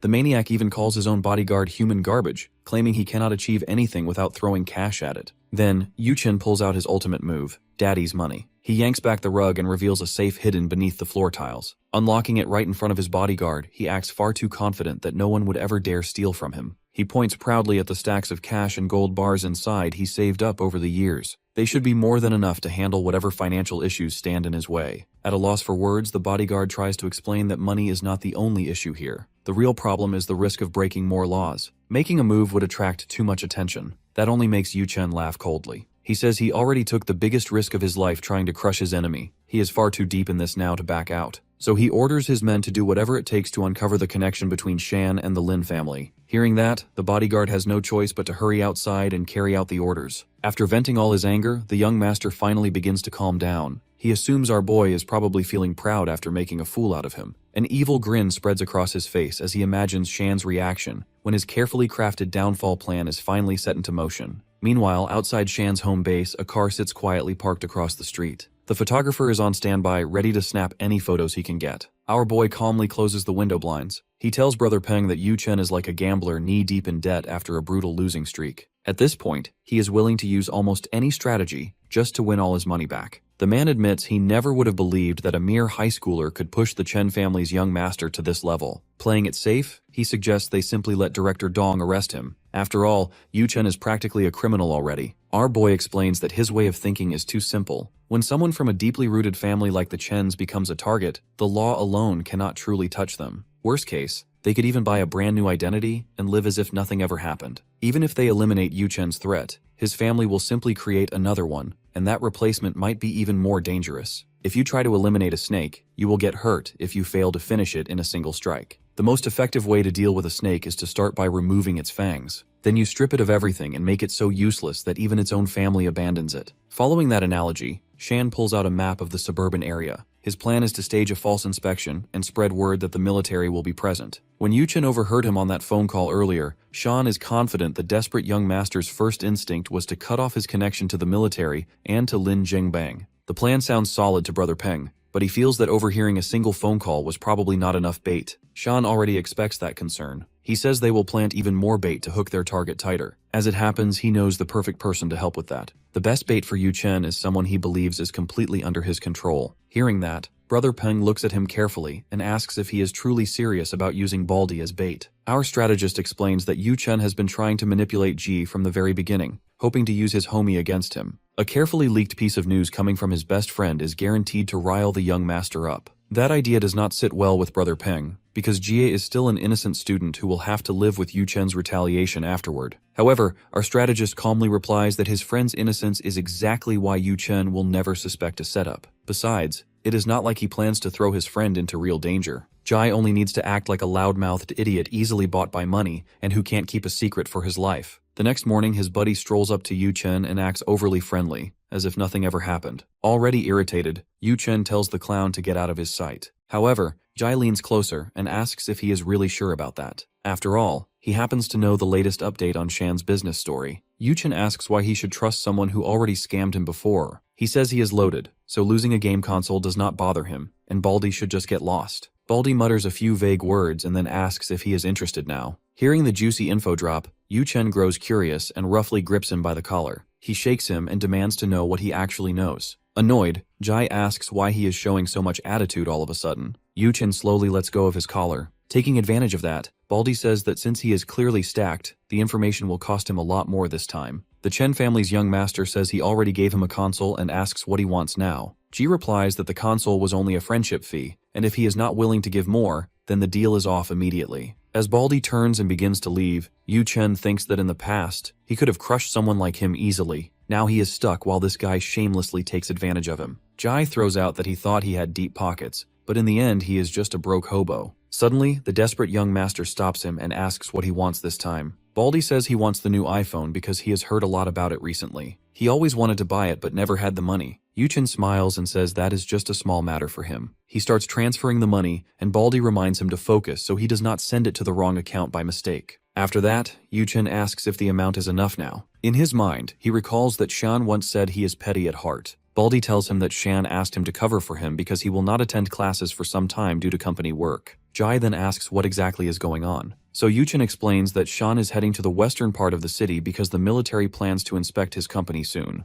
Apparently they want to build some kind of large logistics center there. Hearing this, Yuchen thinks everything matches, because it is the same information he heard while eavesdropping on Shan's phone call earlier. After that, the young master asks Baldy if this is some kind of trap. There is no way Shan would tell him something that important so easily. Jai simply replies he is like a brother to Shan, so he trusts him and shares almost everything with him. Chen mocks him and says Shan is lucky to have a brother like him honestly. But Baldy also tells Yuchen that they are actually two of a kind. The young master then asks if he can give him specific details like the time of inspection, or the name of the inspector. Baldy asks if he is an idiot, because asking something that specific would make him look like a spy instantly. He then asks if all that information still is not enough for him already. After that, Baldy taunts him by saying he only has beginner-level skills right now. He asks how he plans to challenge Shan with those weak skills. He advises him to stay away from Shan before things get worse. In the end, he might suffer a bigger loss just to gain a tiny advantage. Hearing that, the young master gets angry and demands to know why he always underestimates him like this. Baldy says he is only advising him as a friend, but Yuchen yells that he should tell him everything he knows. If he dares to betray him, he will face serious consequences that will make him regret he is alive. Jai assures him he will not do anything like that, because his bond with him is much stronger. After that, Baldy leaves, and the young master is not sure if he can really trust that guy anymore now. He comes to the conclusion that the idiot probably will not do anything to disappoint him anyway. Then he sends the details to some of his men quietly. He thinks he can easily kill Shan after he loses the military's protection for good. Meanwhile, Brother Peng is keeping an eye on both of them. He tells our boy that Chen has taken the bait and is sending messages to his subordinates. He confirms that Baldy is safe and asks what his next orders are. Our boy orders him to wait, because if they allow him to move freely, then he will easily expose himself. Peng tells him that he will maintain his position. Suddenly, he gets a call and tells our boy that he has to pick it up. When he picks up the call, he hears something which he couldn't believe, and it leaves him in a state of shock. He says that he is on the way and will reach the location soon. It turns out that his little brother's condition is deteriorating and he was admitted to the hospital. The man anxiously waits outside while the doctors operate on his brother. He has a critical condition and is fighting life and death. Soon the doctor comes out of the room and asks if Bai Fei's family is here. Bai Peng tells them that he is his older brother. The doctor tells him that his brother's condition has taken a bad turn. They show him the scan of the heart and tell him how his congenital condition has gotten complicated. Hearing all this, Bai Peng asks the doctor what he is talking about because he was told that they can delay the treatment. But the doctor tells him that this is a rare case and complications happen in the field of medicine. Bai Peng asks the doctor what will happen to his brother if he isn't treated. The doctor replies he will only have 3 months to live. Hearing that Bai Peng is shaken to the core, the doctor explains to him that the normal surgery only has a 30% chance of success in this case. He asks him if there is any other method. So the doctor explains that a new drug has been launched in the market. They can use that drug in surgery to raise the success to 80%. Bai Peng's face lights up a little, and he quickly asks how much the drug will cost him. The doctor explains that his brother needs 3 full treatment courses, and with the surgery and other costs, it will go beyond the price of 2 kidneys. Hearing that, he feels terrible, but the doctor adds that he might have another option to help him out. While handing him a card, the doctor explains he knows someone who can supply generic versions of the drug. It will have around 70% of the original effect, and the cost will be much lower than expected. Of course, going this route means taking a risk on the quality of the medicine. Right at that moment, our boy shows up and grabs Bai Peng's hand firmly. He tells the doctor they will go with the real medicine. He wants the best treatment plan along with the best ward available. He makes it clear they are not cutting corners, because money is not the issue here. The doctor thinks he is not serious and asks if he even understands how much this will cost. Acting like it is nothing, our boy pulls out his checkbook and writes a check for 1 million on the spot. He says this is just the advance, and if it falls short, he will cover the rest later without hesitation. The doctor is stunned, but our boy tells him it is valid and already sealed. Brother Peng tries to stop him, saying he cannot accept this, but Sean tells him to just calm down. He tells him to focus on what actually matters right now, because money can always come back again later. But if his brother dies, then he is gone for good,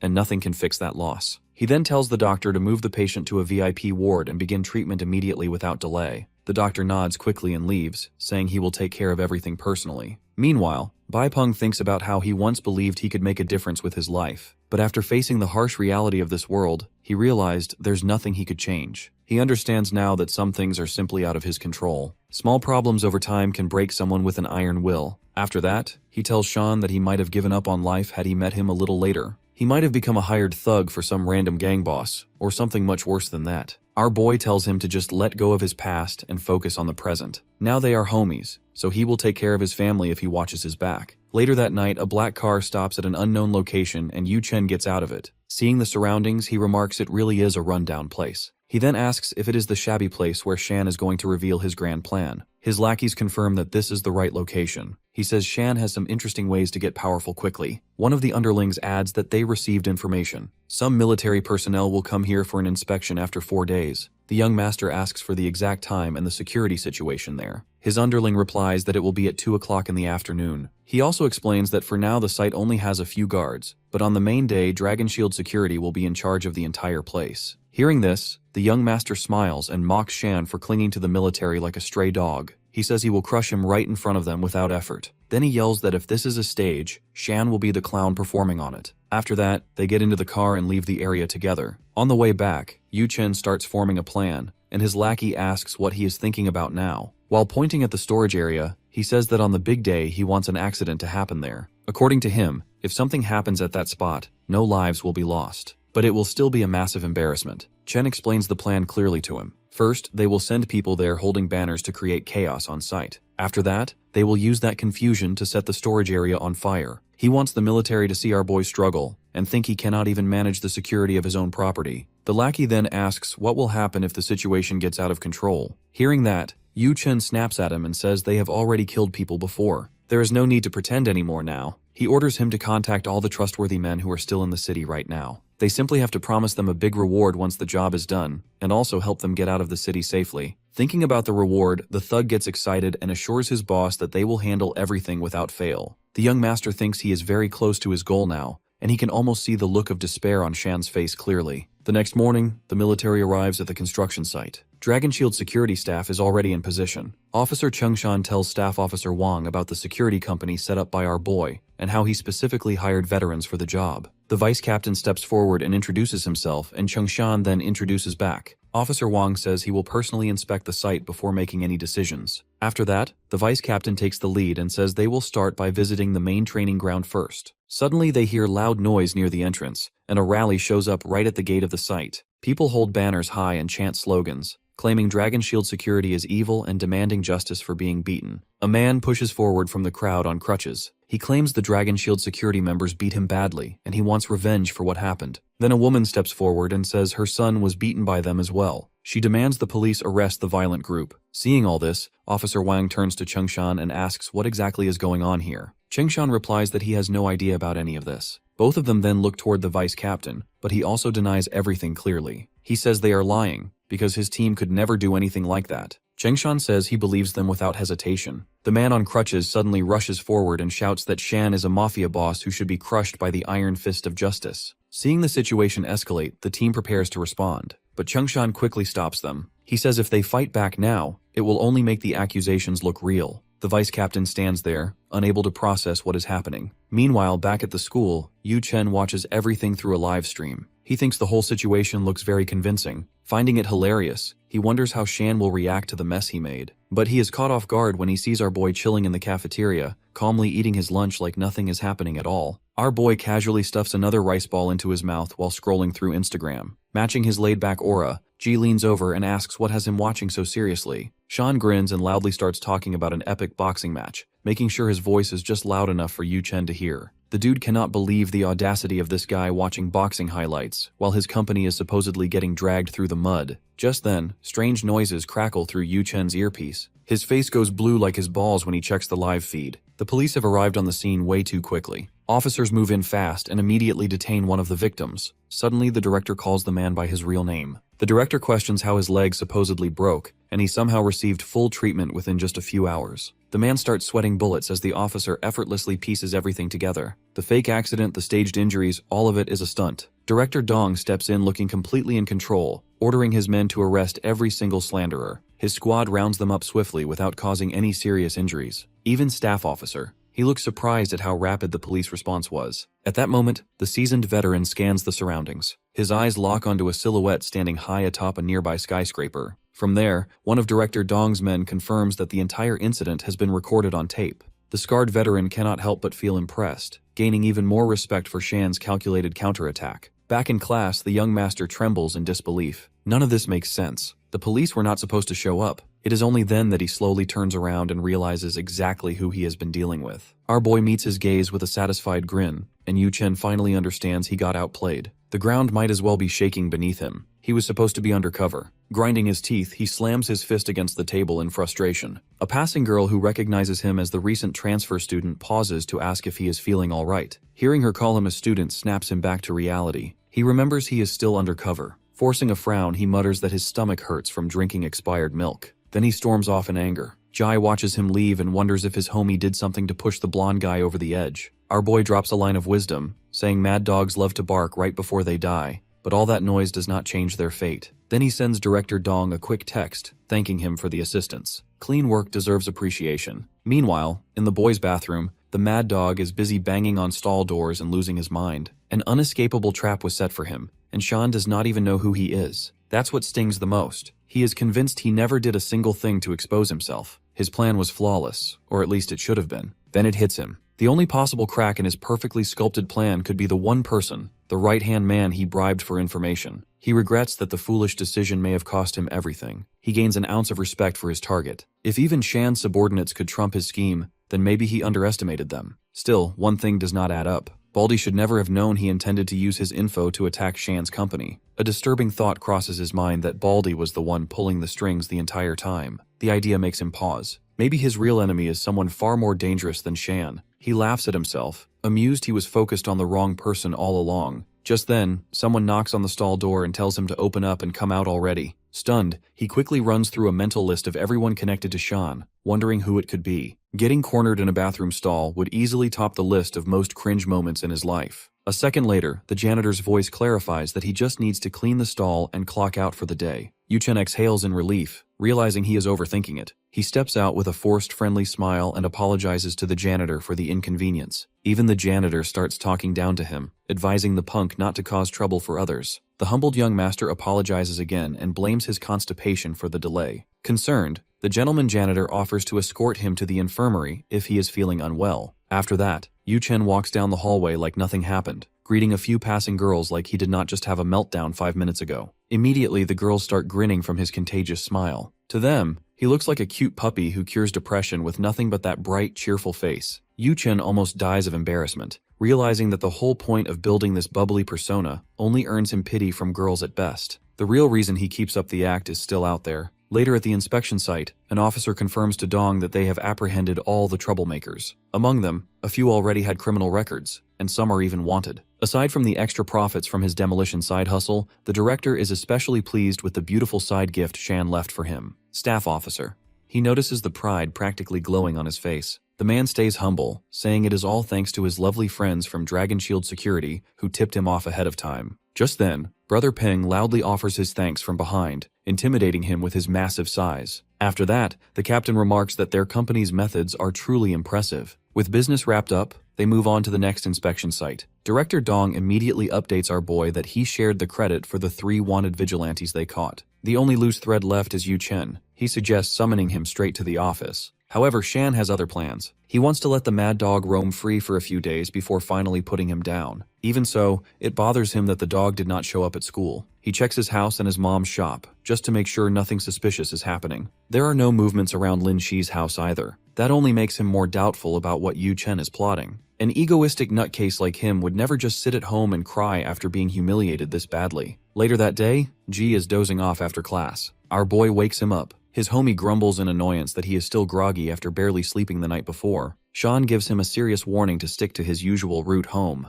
It is dangerous for anyone connected to him now that Yu Chen's location is unknown. The guy is probably lurking somewhere, waiting for a chance to strike. That night, he eats dinner with his mom, but his eyes never leave his phone. The areas outside his house, Lin Shi's place, and his mom's shop all remain completely clear, almost too clear. His mom notices how stressed he looks, so she asks him if there are troubles in his company. When he denies it, she suddenly scares him with a loud shout, telling him to stop wasting his eyes on his phone and just enjoy eating her cooking. She remains the only woman who can truly terrify him in his second life. But then he is forced to ignore her, because he is getting an untimely call from Jie. A call at this hour is not normal for him, and he immediately has a bad feeling that something happened. As soon as he picks up and asks his buddy if everything is alright, he hears crying on the other end. Jai sobs as he tells him that his mom has been abducted. Hearing that, Shan shoots up from his chair and demands to know exactly when it happened. Sitting alone at the dinner table, his buddy explains that when he returned home, the front door was wide open. The furniture was scattered everywhere, and he could not find his mom. Only a note left by the kidnappers. Shan asks what is written on it. His boy reads aloud that they want him to show up alone at the old brick factory in the suburbs. No weapons, no police, or he will get his mom back without her soul. Our hero immediately remembers that the factory is one of Jinhoo's properties. The place was sealed off long ago after Operation shut down. Burning with rage, he is almost impressed by how Chen Yu never fails to surprise him with how low he can stoop. Even so, he quickly comes up with a plan to hit back just as hard. First, he tells Ji to leave his house immediately and take a car to his place instead. They will meet at the park on the street corner. His homie breaks down completely, crying about what he will do with his life if she is gone. He clenches the kidnap note tightly, swearing he cannot go on without her. Shan makes it clear that he will bring her back from that Chen bastard any means necessary. With that, he hangs up and rushes to the front door. After packing everything he needs into his bag, he sets off on a mission to drag Yu Chen through hell one last time. Before he can leave, however, he faces a bigger obstacle, his mom. She asks him where he thinks he is going so late at night. He casually replies that he is going to study with his buddy, like normal guys do. His mother obviously does not believe that excuse, but she lets him go, trusting that he will stay safe. Her words catch him off guard. Stepping out with quiet confidence, he tells her to keep the food on the table because he will be starving when he gets back. At the park, he meets Ji, who is crouched over miserably on a cold bench. Tears stream nonstop down his face as he complains about how long Shan took to arrive, reminding him again and again that his mom's life is in serious danger. Shan calmly reassures him and quietly asks for the note. He studies it carefully under the dim park light, and quickly notices that the text is not handwritten. It's neatly printed out. His homie asks in confusion why his family was even targeted in the first place. They have never messed with anyone, and the most offensive thing he has ever done is talk trash in Counter-Strike. Gio is completely stunned when Shan finally admits that his family was targeted because of him. Chen Yu is the Chen family's next heir, and Shan has been openly clashing with him for quite some time now. As revenge for everything that happened between them, Shan kept humiliating him repeatedly without holding back. He should have dealt with that guy properly when he still had the clean chance. The kidnapping of his mother is entirely his fault, and for that alone, he feels genuinely sorry. Suddenly, his buddy tells him to stop with the lame excuses. His boss Shan is supposed to be the confident one who takes responsibility by actually fixing the problem. Instead of hearing an apology right now, he would much rather see Yu Chen face harsh justice. Jai adds that Shan is the most savage guy he knows, and above all, his best friend. For the sake of his friend and his revenge, our boy sets off without hesitation. He is ready to give Yu Chen what he's had coming for a very long time. He gets into the car and immediately hops on a call with his team. Peng informs him that his brother's health is steadily improving, so he is fully ready to move out at a moment's notice. Shan orders him to quietly secure the entire perimeter around the abandoned brick factory. Everyone will strictly stay on standby, and 2 trusted soldiers are to guard his home at all times. Brother Peng confirms that he has already carefully assigned men to both teams in advance. Next, Shan calls Director Dong, who is already fully up to date with the situation. The director explains that his criminal investigation and technical support teams are positioned at a safe distance from the factory grounds. He is glad to hear that, but he still warns him to keep his men further back because they might accidentally alert Yu Chen too early. The director understands immediately and agrees to hold position quietly until he personally gives the final command. Even the usually corrupt man admits that he is genuinely worried about Shan's safety. He is going alone to such a dangerous place empty-handed. Our hero does not have much of a choice right now, however. This is the only realistic way he can ensure the hostage is safe. Besides, Yu Chen would never kill off his target quickly. He would rather drag things out slowly to savor every second of it. The director says he believes in him, because he knows Shan always has a plan for everything. Shan does not feel fully at ease about that. His plan to make Yu Chen suffer like a dog and bully him did work, but only on the surface. At the same time, he underestimated his enemy, and now he is walking straight into the trap. He tightens his grip on the steering wheel, frustrated that even now he hasn't changed anything meaningful in his new life. Then it hits him what would happen if something goes wrong with Auntie Dung.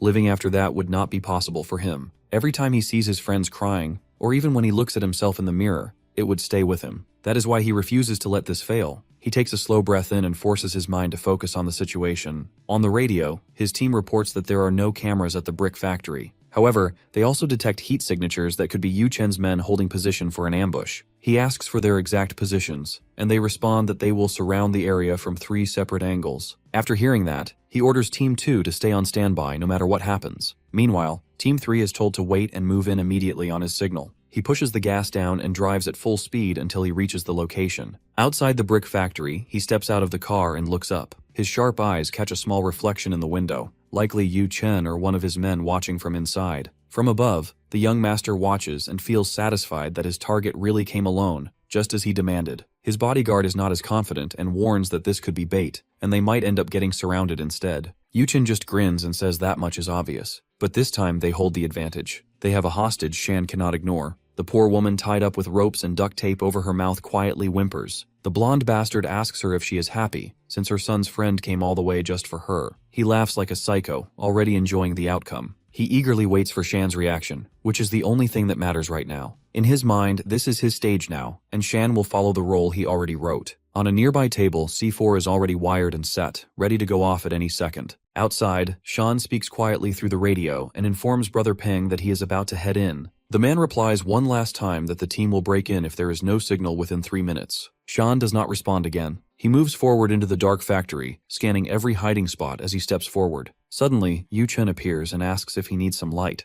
A play does not look good if the stage is not well lit. Shan tells the guy to stop yapping like an idiot and demands to see his hostage. Not disturbed by his insults, Yu Chen claps his hands to begin his script. A set of studio lights nearby turn on and shine a spotlight right onto Auntie Dung. The blonde villain orders Shan to play along if he wants her to be breathing by the end. He points to a red circle painted on the ground, and our hero steps inside. Without hesitation, he remarks this is nothing, and he is prepared for anything he can throw at him. Seeing that, a satisfied smirk flashes across Yu Chen's face. He says a good show takes time, and they are not even finished introducing all the actors yet. He then presses a remote, causing a nearby shutter to open. Shan's eyes go wide when he sees the person tied up to a chair inside. He is dumbfounded because he does not even recognize who this random old man is. His adversary makes a sharp observation that he is confused and reveals that the man is the school janitor. Our MC side eyes him in confusion, wondering if Yu Chen is high on something. Anyway, the blonde villain eagerly continues after giving him 2 choices. Either he saves his best friend's mother, or he saves the innocent guy who cleans crap off the walls at school. There are no strings attached, but the one he does not choose will get shot on the spot, and their blood will be on his hands. Laughing like a maniac, Yu Chen tells him to chop because he only has 10 seconds to make a choice. Against all expectations, Shan smiles on hearing that and says 10 seconds is all he needs. The young master is stunned, unable to understand what he means. Stepping out of the red ring, Shan says he has a third choice. He will save both hostages and put the blonde bastard behind bars all in one sitting. Yu Chen starts sweating. He never expected his target to be this unhinged. Panicking, he orders his men to stop dawdling and protect him already. A masked shooter appears from behind the janitor and takes aim at our hero. The bullet flies straight past him as he dodges it reflexively. Annoyed, the shooter takes aim again. Our boy notices a pile of rubble nearby. He picks up a brick and yeets it at him, hitting him hard and knocking him out.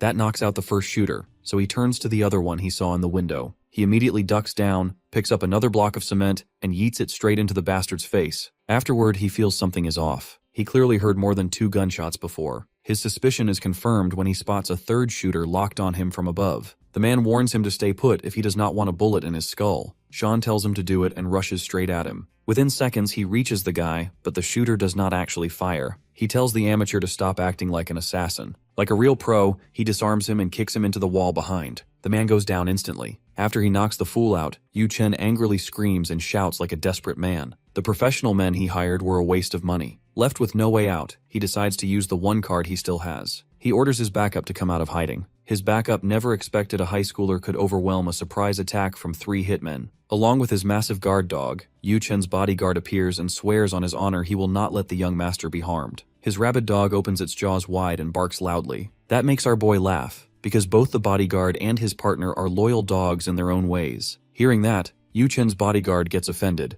but Shan tells him it was a compliment for showing unconditional loyalty to his master. The real tragedy is that he chose the wrong master to serve, a steaming pile of garbage in human form. Refusing to take the insult to his master, the bodyguard orders his partner to attack immediately. The dog moves much faster for its size than Shan expects, but that does not scare him at all. He pulls his stick back and disciplines the unfriendly mutt with one solid strike to its back. The hit lands clean and drops the dog on the spot, leaving it unable to even whimper. Seeing his professionally trained guard dog fall so quickly leaves the bodyguard speechless for a second. However, he gets even more confused when he sees Sean run straight at him without showing a single ounce of hesitation. The man just stands there frozen, while Shan jumps into the air and knocks him down with one punch. His head hits the ground before he even understands what just happened. Done and dusted, our protagonist turns to his final target at last. His eyes widen in shock when he sees the idiot actually doing something for once instead of ordering his men around. Yuchen runs toward a barrel of oil with C4 taped to it. Shan wonders if the psycho is so unhinged that he plans to blow himself up as one last act of revenge. But the protagonist does not plan on going down that easily. He reaches into his backpack and pulls out a grappling device. After that, he throws it up and locks it onto one of the rafters above firmly. My guy swings Spider-Man style across the room, quickly closing the distance between them. Meanwhile, the madman believes he will have the final laugh in the end. He convinces himself it is not a loss if they both go out together like this. In his mind, this is the only way a loser like him can still secure a victory. Or so he thinks, until our boy mounts him from behind and slams him down to the floor hard. He tells the bastard it has been ages since he has been waiting for a chance to finally beat him to death himself. Out of nowhere, the blonde inbred calls for a timeout and claims killing him makes absolutely no difference now. Right now, he is no longer the Chen family's successor anymore. Even then, he warns that his low status does not mean Shan will avoid their crosshairs if he hurts him today. That is because his big brother, Xuan Chen, will become the next family head soon. Hearing that eerily familiar name, Shan freezes for a brief second. He suddenly gets flashbacks of the man who offered him water during his final mission. For some reason, he clearly remembers that the guy spiked his cup with something back then. He tries to think through all the possible ways that Creep could have been involved in his failure before. Yu Chen's evil laugh suddenly pulls him back to reality. The blonde bastard sounds confident that his big brother will not let Shan off easily this time. Just thinking about how he will make life hell for him and his family seems to excite him deeply. For the first time in this life, those words hit our MC where it hurts most. He clenches his fist, unsure how to respond, while Yu Chen keeps laughing at him loudly. After a long moment, he lets it all go. Turning his mic piece back on again, he calmly tells the director to move in with his team now. His target continues to laugh manically as Shan confirms the target has been neutralized and the hostages are out of danger safely. Later at Director Dong's office, the man compliments him on the clean job he did today. With that said, the director admits he has bad news to report and shows him a text taken from Yu Chen's phone. In those chats, our hero starts to sweat when he sees the one name he fears most, Xuan Chen. The message is a request from the Chen family successor, asking for Shan's information in case Yu Chen's hostage plan fails. Meanwhile, at the Chen family mansion, a guy calmly analyzes the data gathered on our protagonist. He finds his life absolutely fascinating and begins taking a deep interest in every detail. Because of that, he comes up with an idea of getting closer to him personally. He immediately takes out his phone and orders his men to stage a scene for him. He wants to meet Lin Shi by coincidence, but it must look completely natural. Next, he also plans to enroll in Shan's university through special seats next semester. He grows eager with every second to see who his disappointment of a brother actually lost to in the end. In his eyes, dominating your enemy is quite simple. To beat a dog down, you must first know its owner. Back at the police station, Peng warns him to watch out for the glass door as he walks blindly with his eyes glued to his phone screen. He takes one glance at his partner, who is celebrating Yu Chen getting a sentence of 15 years in jail for his crimes. The guy thinks they can finally breathe easy after everything, but Shan barely reacts at all. His attention shifts back to his screen again, which irritates Peng rightfully so. The guy is confused about why he still looks so anxious, especially after getting rid of his biggest enemy for now. Lin Si texted him earlier that she needs to talk to him about something important, so he texts her back that they can discuss it at school tomorrow.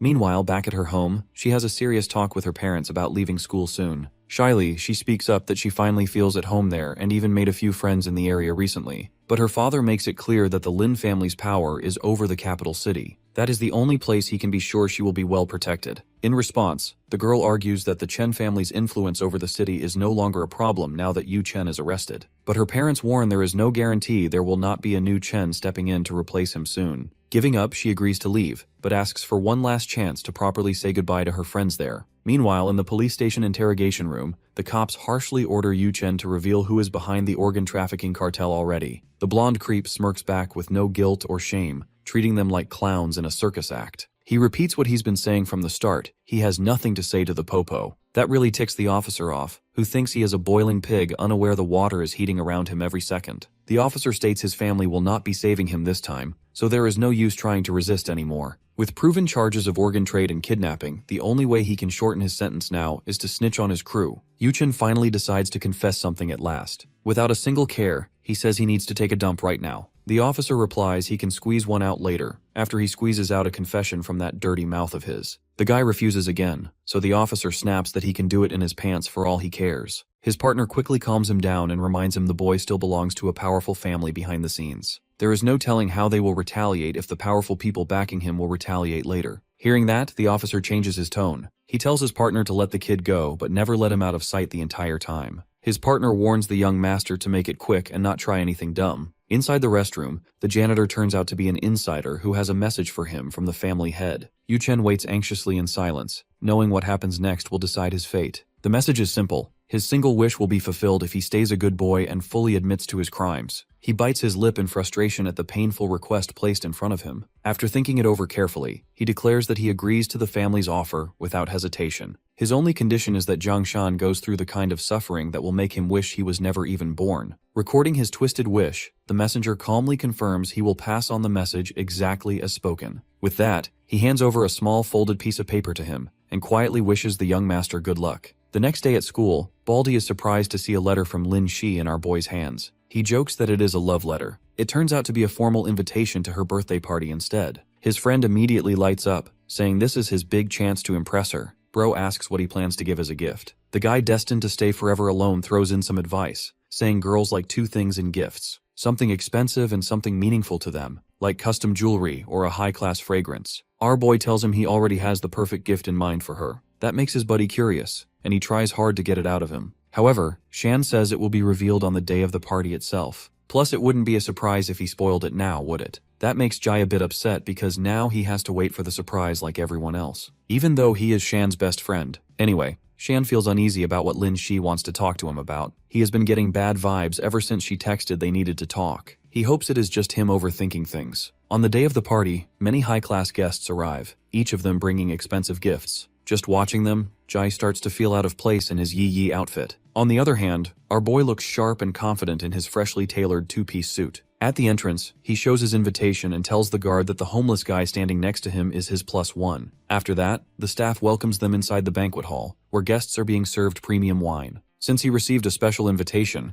the butler personally leads him to the VIP room. Once inside, Jai completely loses it when he sees the kind of expensive food he has only ever imagined before. He has not eaten for the past 24 hours, just to make sure he has enough space to enjoy everything. Shan casually tells him to take it slow before he ends up regretting it later. Right then, a well-dressed man approaches and greets him in a formal tone. The man compliments his outfit, saying it suits someone of his reputation well. With his mouth full of cupcakes, Baldy looks over and wonders out loud who this overly fancy rich guy is supposed to be. The guy introduces himself, saying he is the birthday girl's cousin, Lin Jun. He offers a polite handshake, and our boy replies the pleasure is his. He stays humble and says his reputation is nothing special, just small achievements here and there. Lin Jun does not hold back and says crushing Yu Chen on his own turf is anything but small. He adds that he likes making friends who are capable and actually have valuable skills. But he also says he does not trust rumors and prefers to see proof with his own eyes. On that note, Lin Jun suggests they entertain the guests with a fun little archery game in the range at the back garden. To make things more interesting, he proposes they place a bet on it as well. Out of nowhere, Jai jumps in and says they should not be competing on a special day like Lin Shi's birthday. That does not stop Lin Jun from mocking him. He sarcastically questions if Shan is backing out, or if he thinks a game like this is beneath him. The rich boy's bold provocation gets a reaction, and Shan accepts the challenge without much thought. He asks Lin Jun how he wants to run the match, and he will agree to any conditions he sets. Soon, they head to the back garden where a red carpet leads up to an archery target. Lin Jun explains the rules clearly. They must hit a target 10 meters away while blindfolded. Both of them will get 3 arrows to use. After the explanation, a butler brings over the bow and arrows for Lin Jun. He asks one last time if Shan understands the rules properly. Our hero does not answer and quietly tests the string of his bow instead. Right then, Lin Shi arrives and sees what is happening. When she understands the situation, she warns her cousin about the trouble he will face if their uncle finds out. Her cousin tells her to relax and says this is just to make her party more exciting. In front of everyone, he announces a bet. Whoever wins will have their gift opened first by her. Shan agrees to those terms without hesitation, which only makes Lin Shi more uneasy seeing him accept such a pointless contest. For a brief moment, she starts to wonder if he did this just to get her attention. After that, her cousin takes the first shot. He draws the bow with precise control and releases the arrow on command. The crowd cheers as it lands right near the center ring. Then he fires the second arrow, and Shan quietly listens as the referee announces it is a perfect bullseye. Not a single person in the crowd doubts that Master Lin will win this. The girls around them start fangirling over him. Meanwhile, Lin Shi just stands there visibly uneasy, worried about how Shan will get himself out of this challenge. Lin Jun smugly asks our hero what he thinks, pointing out he still has one last arrow left. The rich boy shows no hesitation and says he has no intention of giving him any chance at all. To perform at your best, that is the proper way to show respect to your opponent. After that, he releases his final arrow, which cuts through the night air straight toward the target. Just then, a shady figure appears behind Lin Shi, who is still distracted while worrying about our protagonist. Suddenly, he shoves her from behind, causing her to stumble a few steps forward without warning. Before she can react, the birthday girl ends up standing directly in the path of an arrow flying toward her at full speed. She cries out for help, and her voice reaches our hero instantly. His sharp ears, trained over years in the special forces, pick up that her voice came from the same direction as the target. Immediately, he grabs all 3 arrows and takes aim blindly, attempting a desperate move to intercept Lin Jun's shot. By a stroke of luck, his arrows collide with the rich boy's third arrow, snapping it apart mid-air. The crowd is left stunned, with faces filled with shock and disbelief. Like the klutz she is, Lin Shi stumbles and falls while the arrows pass right by her. She does not understand herself how they missed her at that distance. The others rush to her side, worried about her safety, but she quickly tells them she is not hurt at all. When her cousin removes the blindfold, he looks confused, not understanding why she is on the ground in the middle of the range. Disappointed by his lack of awareness, our boy tells him he almost shot her just now. Lin Jun reacts in shock and asks where the arrow went if that is true. One of the servants points toward the target and calls everyone to look, where all 3 of Shan's arrows are embedded in the center rings. Seeing that, Lin Jun is left speechless, unable to describe how precise his archery skills are. He even compares it to the 3 overlaps of Yangguan, a refined art of combat archery. The rich boy no longer considers his opponent an amateur he can bully at his own game. Still, the situation is confusing because the guy was never part of the plan, so he does not understand why his cousin ended up in the arrow's path. At that moment, our hero spots the shady figure who pushed her, sneaking away like a snake trying to disappear into the crowd. He makes a quick announcement, requesting everyone to surround the person who put the young lady's life in danger. The man tries to run, but one of the guests manages to grab him by the collar. He struggles and shouts at everyone to let him go, claiming they do not know who he works for. Amused, Shan walks up and tells him he would be more than happy to hear who his boss is. He adds that they can either call the police or he can confess right there to avoid unnecessary trouble. To be honest, it would be smarter to avoid going through the police and save himself a criminal record in the process. For a moment, the man considers accepting the offer, but then he suddenly flashes a smug grin, like he is looking at everyone as fools, and bites his lip. Shan immediately recognizes from experience that the bastard was hiding poison in his mouth in case of capture. Within seconds, the hitman starts choking, foaming at the mouth, and collapses lifelessly on the ground. Panic spreads as people shout that they should call an ambulance and that he might still be saved. Meanwhile, Shan leans closer to get any useful information. But the dying man forces out one last message before going silent. He has friendly regards from his boss, Yu Chen. After that, he dies on the spot. That leaves our boy thinking how his enemy managed to send a hit even from inside a detention center. Back in his cell, the third Chen brother laughs quietly to himself while looking at a razor blade. A dry chuckle escapes him as he mocks his brother's stingy nature, not even bothering to send proper poison like potassium chloride to make things clean. While the guard sleeps outside, unaware, Yu Chen prepares to make the Epstein exit from inside of his cell. At that moment, he remembers his childhood, when he was just a wee little psycho crushing butterflies in the garden just for fun. He felt real disappointment when he failed to crush those helpless little insects back then. That made him question if he even had what it takes to become an evil overlord of the Chen family. Back then, his personal bodyguard told him not to think negatively like that. The man calmly assured him he should not be so quick to judge himself. But little Yu Chen repeated what everyone in the family always said, that trash like him had no place in the family at all. In response, his bodyguard gave him simple advice, that he could achieve anything if he truly risked his life for it. That idea stuck with him deeply. He believed he never got results because he never truly put his life on the line before. Inside his dark thoughts, he yells at an imaginary version of Shan, asking the genius to deduce where he went wrong all this time. He grows angrier and angrier as the imaginary figure of his enemy Silent keeps staring back at him. Then his thoughts shift to his family, who threw him away like the trash they always called him. Even then, they gave him one last chance to avoid rotting away inside a prison cell. While part of him wants another chance, he instead picks up the razor blade to escape that fate for good. With every drop of blood he loses, his body slowly turns colder and weaker. Right before he slips away, he looks oddly satisfied, believing he will meet Shan again in hell. The delusional idiot believes he will have the final laugh. A few hours later, Director Dong coughs loudly to wake up the guard standing outside Yu Chen's cell. The man casually makes excuses, saying his ears are sharp enough to hear anything unusual. He jokes that the kid must be obsessed with hygiene, since he has been washing something in the sink for quite a while now. That sounds strange to the director, and the guard suddenly notices something wet under his superior's shoes. His face turns pale when he realizes the dark red stain looks exactly like blood. The man starts panicking, confused about how blood ended up there without him noticing anything at all. When he turns around, he realizes too late where it all came from. He starts yelling and blaming the guard for assuming everything was fine earlier. The director panics, knowing the Chen family's lawyers are already on their way to check on him. The two rush to open the door and quickly move inside. Their jaws drop in horror when they see the boy's cold body lying on the ground, surrounded by a pool of blood. They shout at him, trying to get a response, hoping he might still wake up somehow. The guard notices the tiny blade he used and quickly runs over to check his pulse carefully. After a moment, he lowers his head in regret and tells the director that he is already gone. Hearing that, the director realizes the legal team is not coming to save him anymore. Their real job is to clean up the mess he left behind. Without wasting time, Director Dong orders the useless guard to begin an internal investigation immediately. He tells him to check everyone who had contact with Yu Chen, or even came close to him at any point. After the guard leaves, the man feels a rare sense of unease, thinking about how the Chen family could discard their own son so easily. Back at the birthday party, Lin Jun walks over with drinks and asks our boy to have a talk with him. He admits that he may have done something bad earlier, but that does not explain the sharp stares he has been getting for the past hour. Appearing seriously ticked off, Shan replies that this is just how his face is, and if he has something to say, he should just say it.